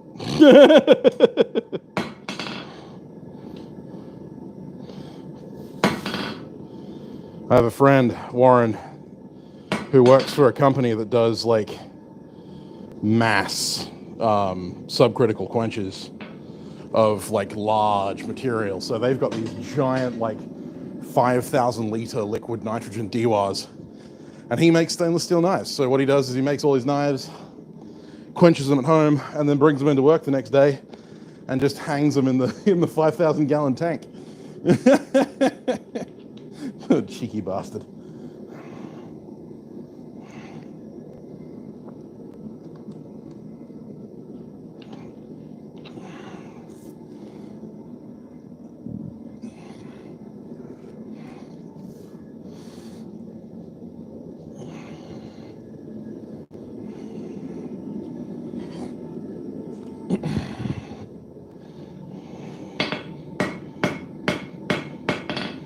It's nice for some.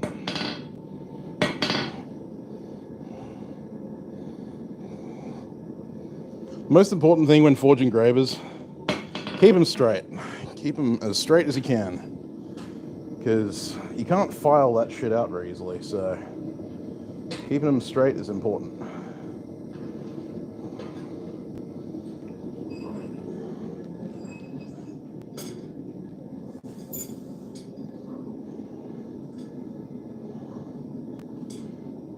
Flat is a bonus, but straight's the important bit.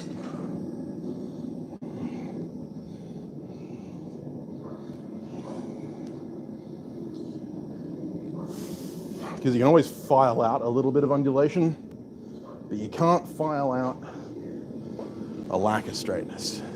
Well, you can, but like you'd have to file a hell of a lot. And there's a chance that you'll overfile and end up with too thin a material.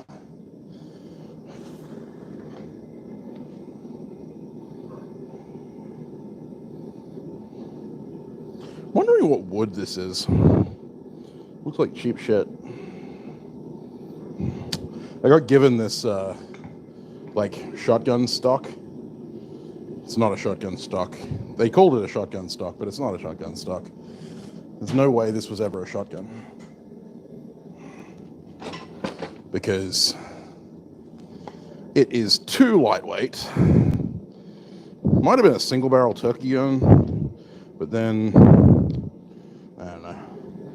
I don't trust it. But the reason I don't think it's a shotgun is because it's hollow.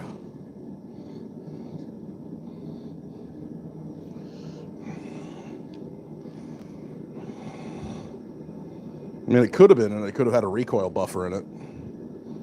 But something tells me that's unlikely. And the butt pad was held in by 2 freaking screws. And the butt pad is literally just a piece of rubber. It's like a piece of old fiber reinforced tire or something. And it was held in with 2 wood screws. Like fiber reinforced rubber butt plate.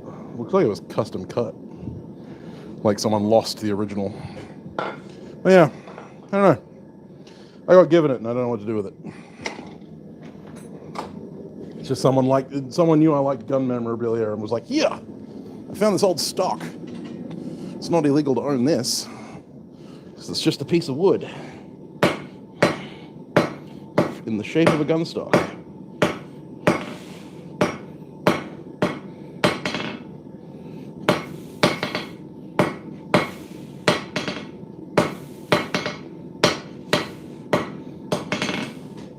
Because that is a consideration we have to make here in WA. Owning gun parts can be a little bit detrimental to your overall freedom.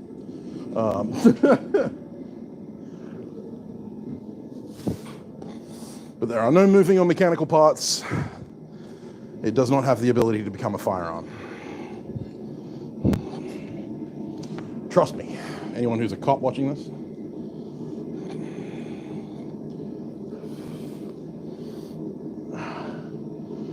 What is your opinion on coffee etching for Damascus? Is it durable? What do you mean by durable? Coffee etching is adding an oxide to the outside layer of your 1084 or 1095 or whatever higher carbon, higher manganese steel you're using. The issue with coffee etching is because, like any other oxide finish, it's only as tough as the oxide. So much like heat bluing and gun bluing, all that kind of stuff, they're all as durable as one another. There is literally no such thing as a durable finish on a blade.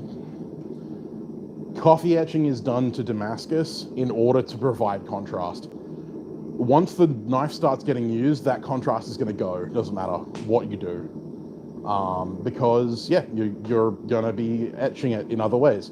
I find coffee etches on kitchen knives to be the most useless, because kitchen knives come in contact with acidic stuff really quickly, and so therefore they lose that contrast like overnight. But it's a good selling point. Like, that's the big thing, is that it's a selling point. The coffee etch is just a selling point. But yeah, coffee etches, I love coffee etches, don't get me wrong. I adore them. I'm going to use my wide-angle lens for a minute so I can talk to the camera. Yeah, so coffee etches are great, don't get me wrong. I love the look of a coffee etch, good coffee etch. I mean, look at Kyle Royer's stuff, but there's a reason Kyle's stuff looks like it does. And that's because it's not designed to be used. It's designed to be kept in a display case and sold for a couple $1 million in 70 years when Kyle passes away.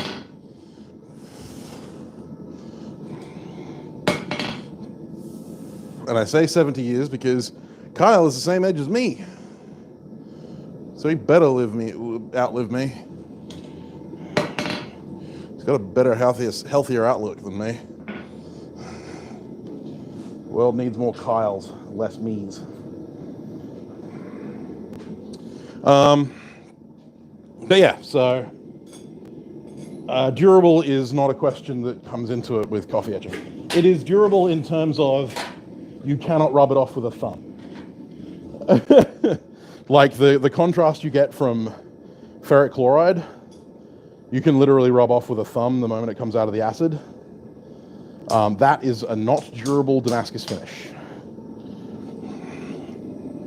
I wanted to do some durability testing on coffee etch versus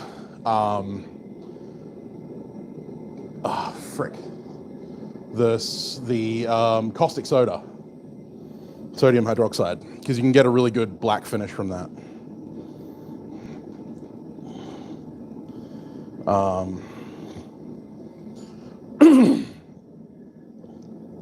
And I know that my good friend Bruce Barnett has used sodium hydroxide for most of his Damascus etching, and he gets some pretty good contrast.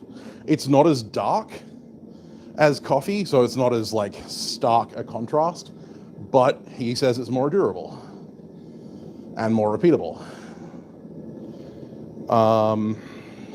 I don't know.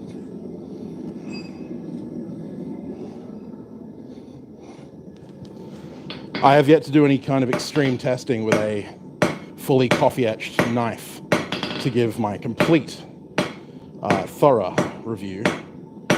Maybe that's something I should have to do in the future for a video. Etching durability. My problem is that I have a list of videos, like 600 videos long, and I have no energy and no time to do any of them. Because as much as I love doing YouTube, like I love integrating with the community and all that kind of stuff, my problem is that this does not make me a lot of money. And a video like that, whilst incredibly useful to the Bladesmith community, provides me nothing except a couple of days' work for about $8.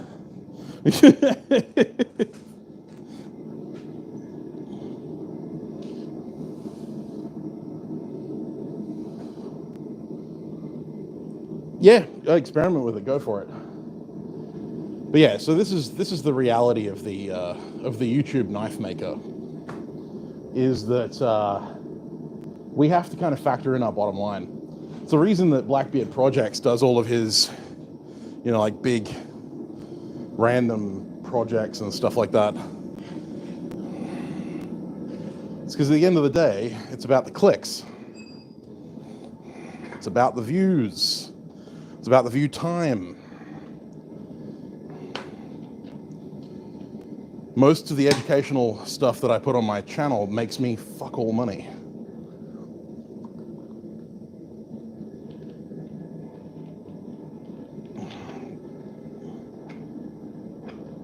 Like my most viewed video on my channel was a video I made in a day on my phone, making a tiny little desk knife. That got like 67,000 views, made me like $100.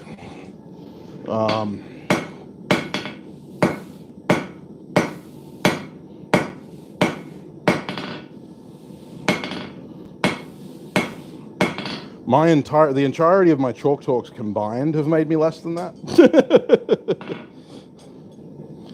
The reason that I can continue to make content and stuff like that for my channel is literally what I say at the end of every episode, is my Patreon. If it wasn't for the fact that I'm supported on Patreon, I would not be able to continue making content, because the amount of time it takes up versus the amount of money it makes me is abysmal. I'd be better off pissing that money into the wind. Be better off spending that time staring at my navel.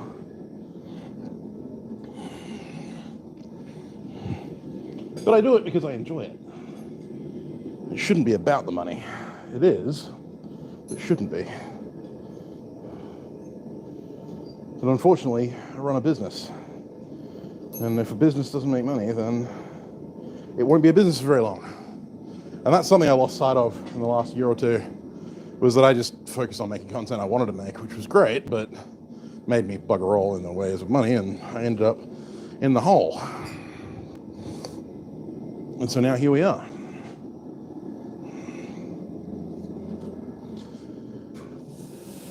Here I am, doing what I can to make a crust. And that's why I'm spending a couple of hours forging graver blanks.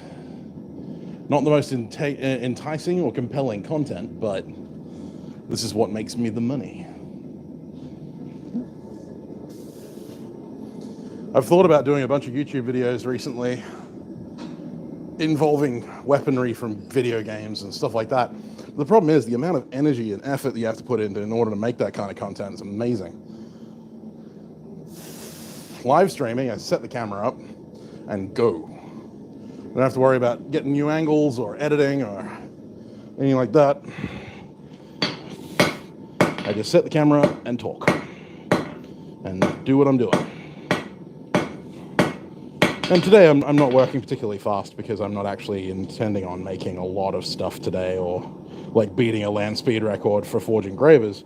I'm just trying to forge something to take my mind off the fact that I'm going absolutely stir crazy at home,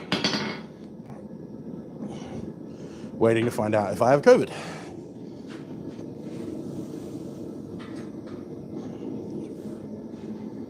Whereas of this, I would want to be getting multiple camera angles, and I'd have to be factoring in the fact that I'm going to have to edit for a number of hours.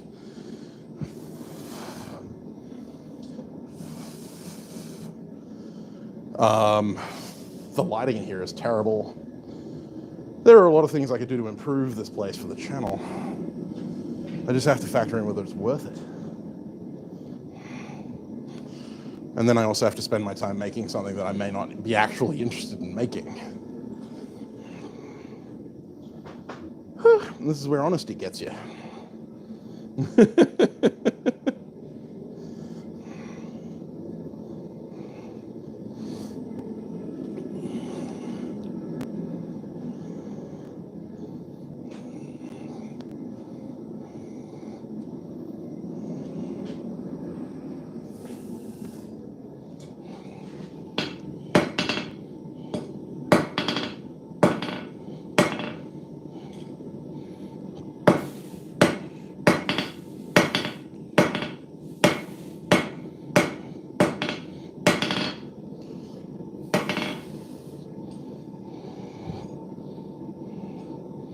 And don't get me wrong, I'm not lamenting the fact that I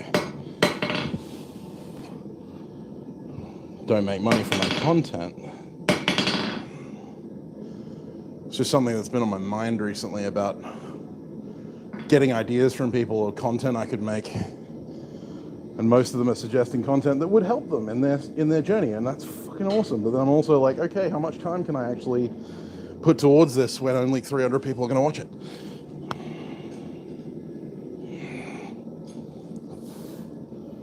And of those 300 people, maybe 2 of them get a benefit out of it.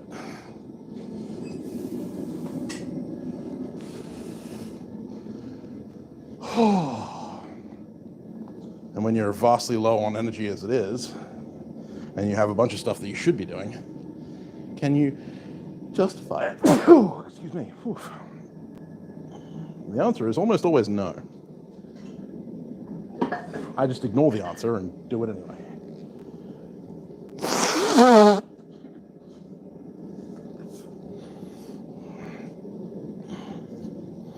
not like Roy, who, for some reason just has a machine-like ability to make content.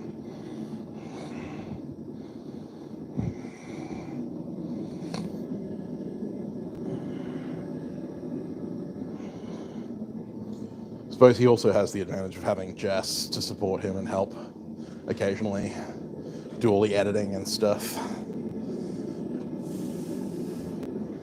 Plus, he's a very successful blacksmith. Rightfully so, he's a really good blacksmith. Most successful blacksmiths are. That's why I'm not successful. I mean, I suppose success is relative. I am more successful than some, less successful than most.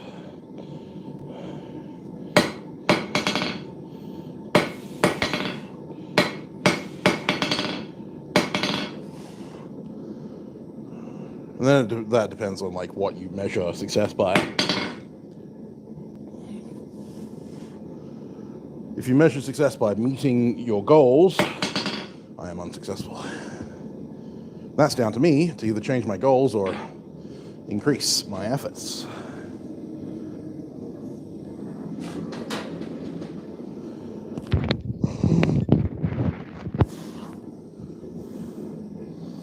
Last graver.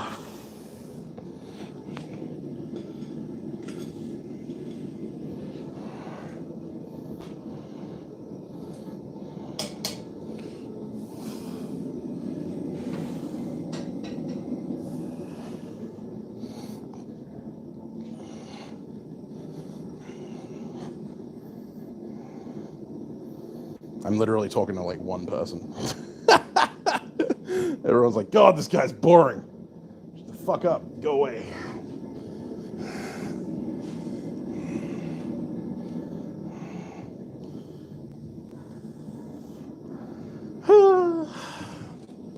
Hilarious.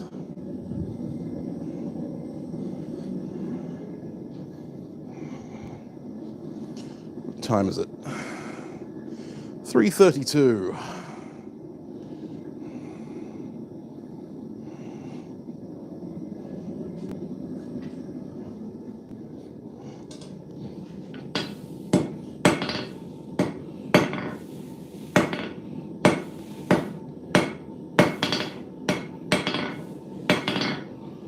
So I want to get these forged.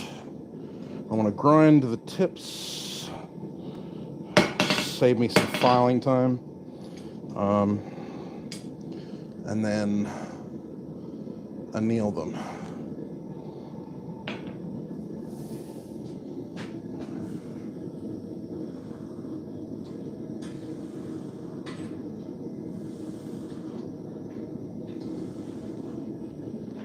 Sweet.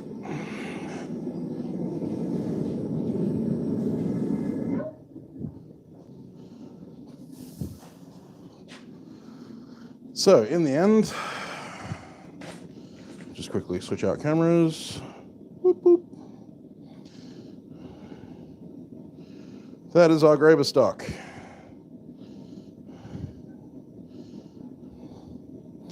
I appreciate it, Kevin.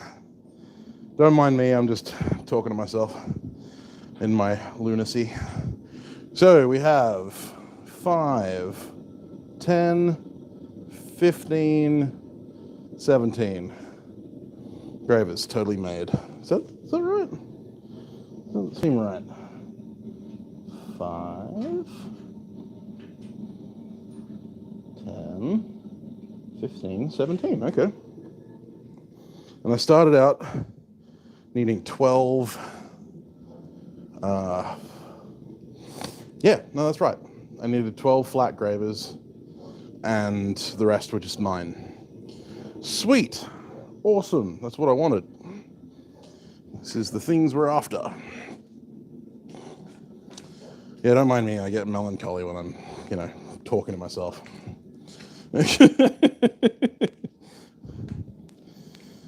One question sets me off on a fucking 3-hour rant about, the realities of being a YouTuber.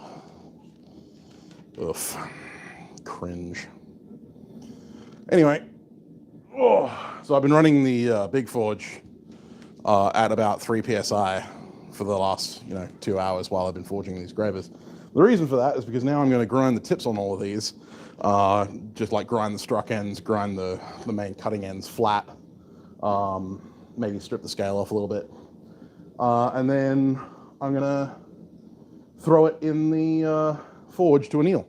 I'll get them all up to critical temperature, which is what the forge is currently about sitting at, and then I will shut it off and let it cool down overnight.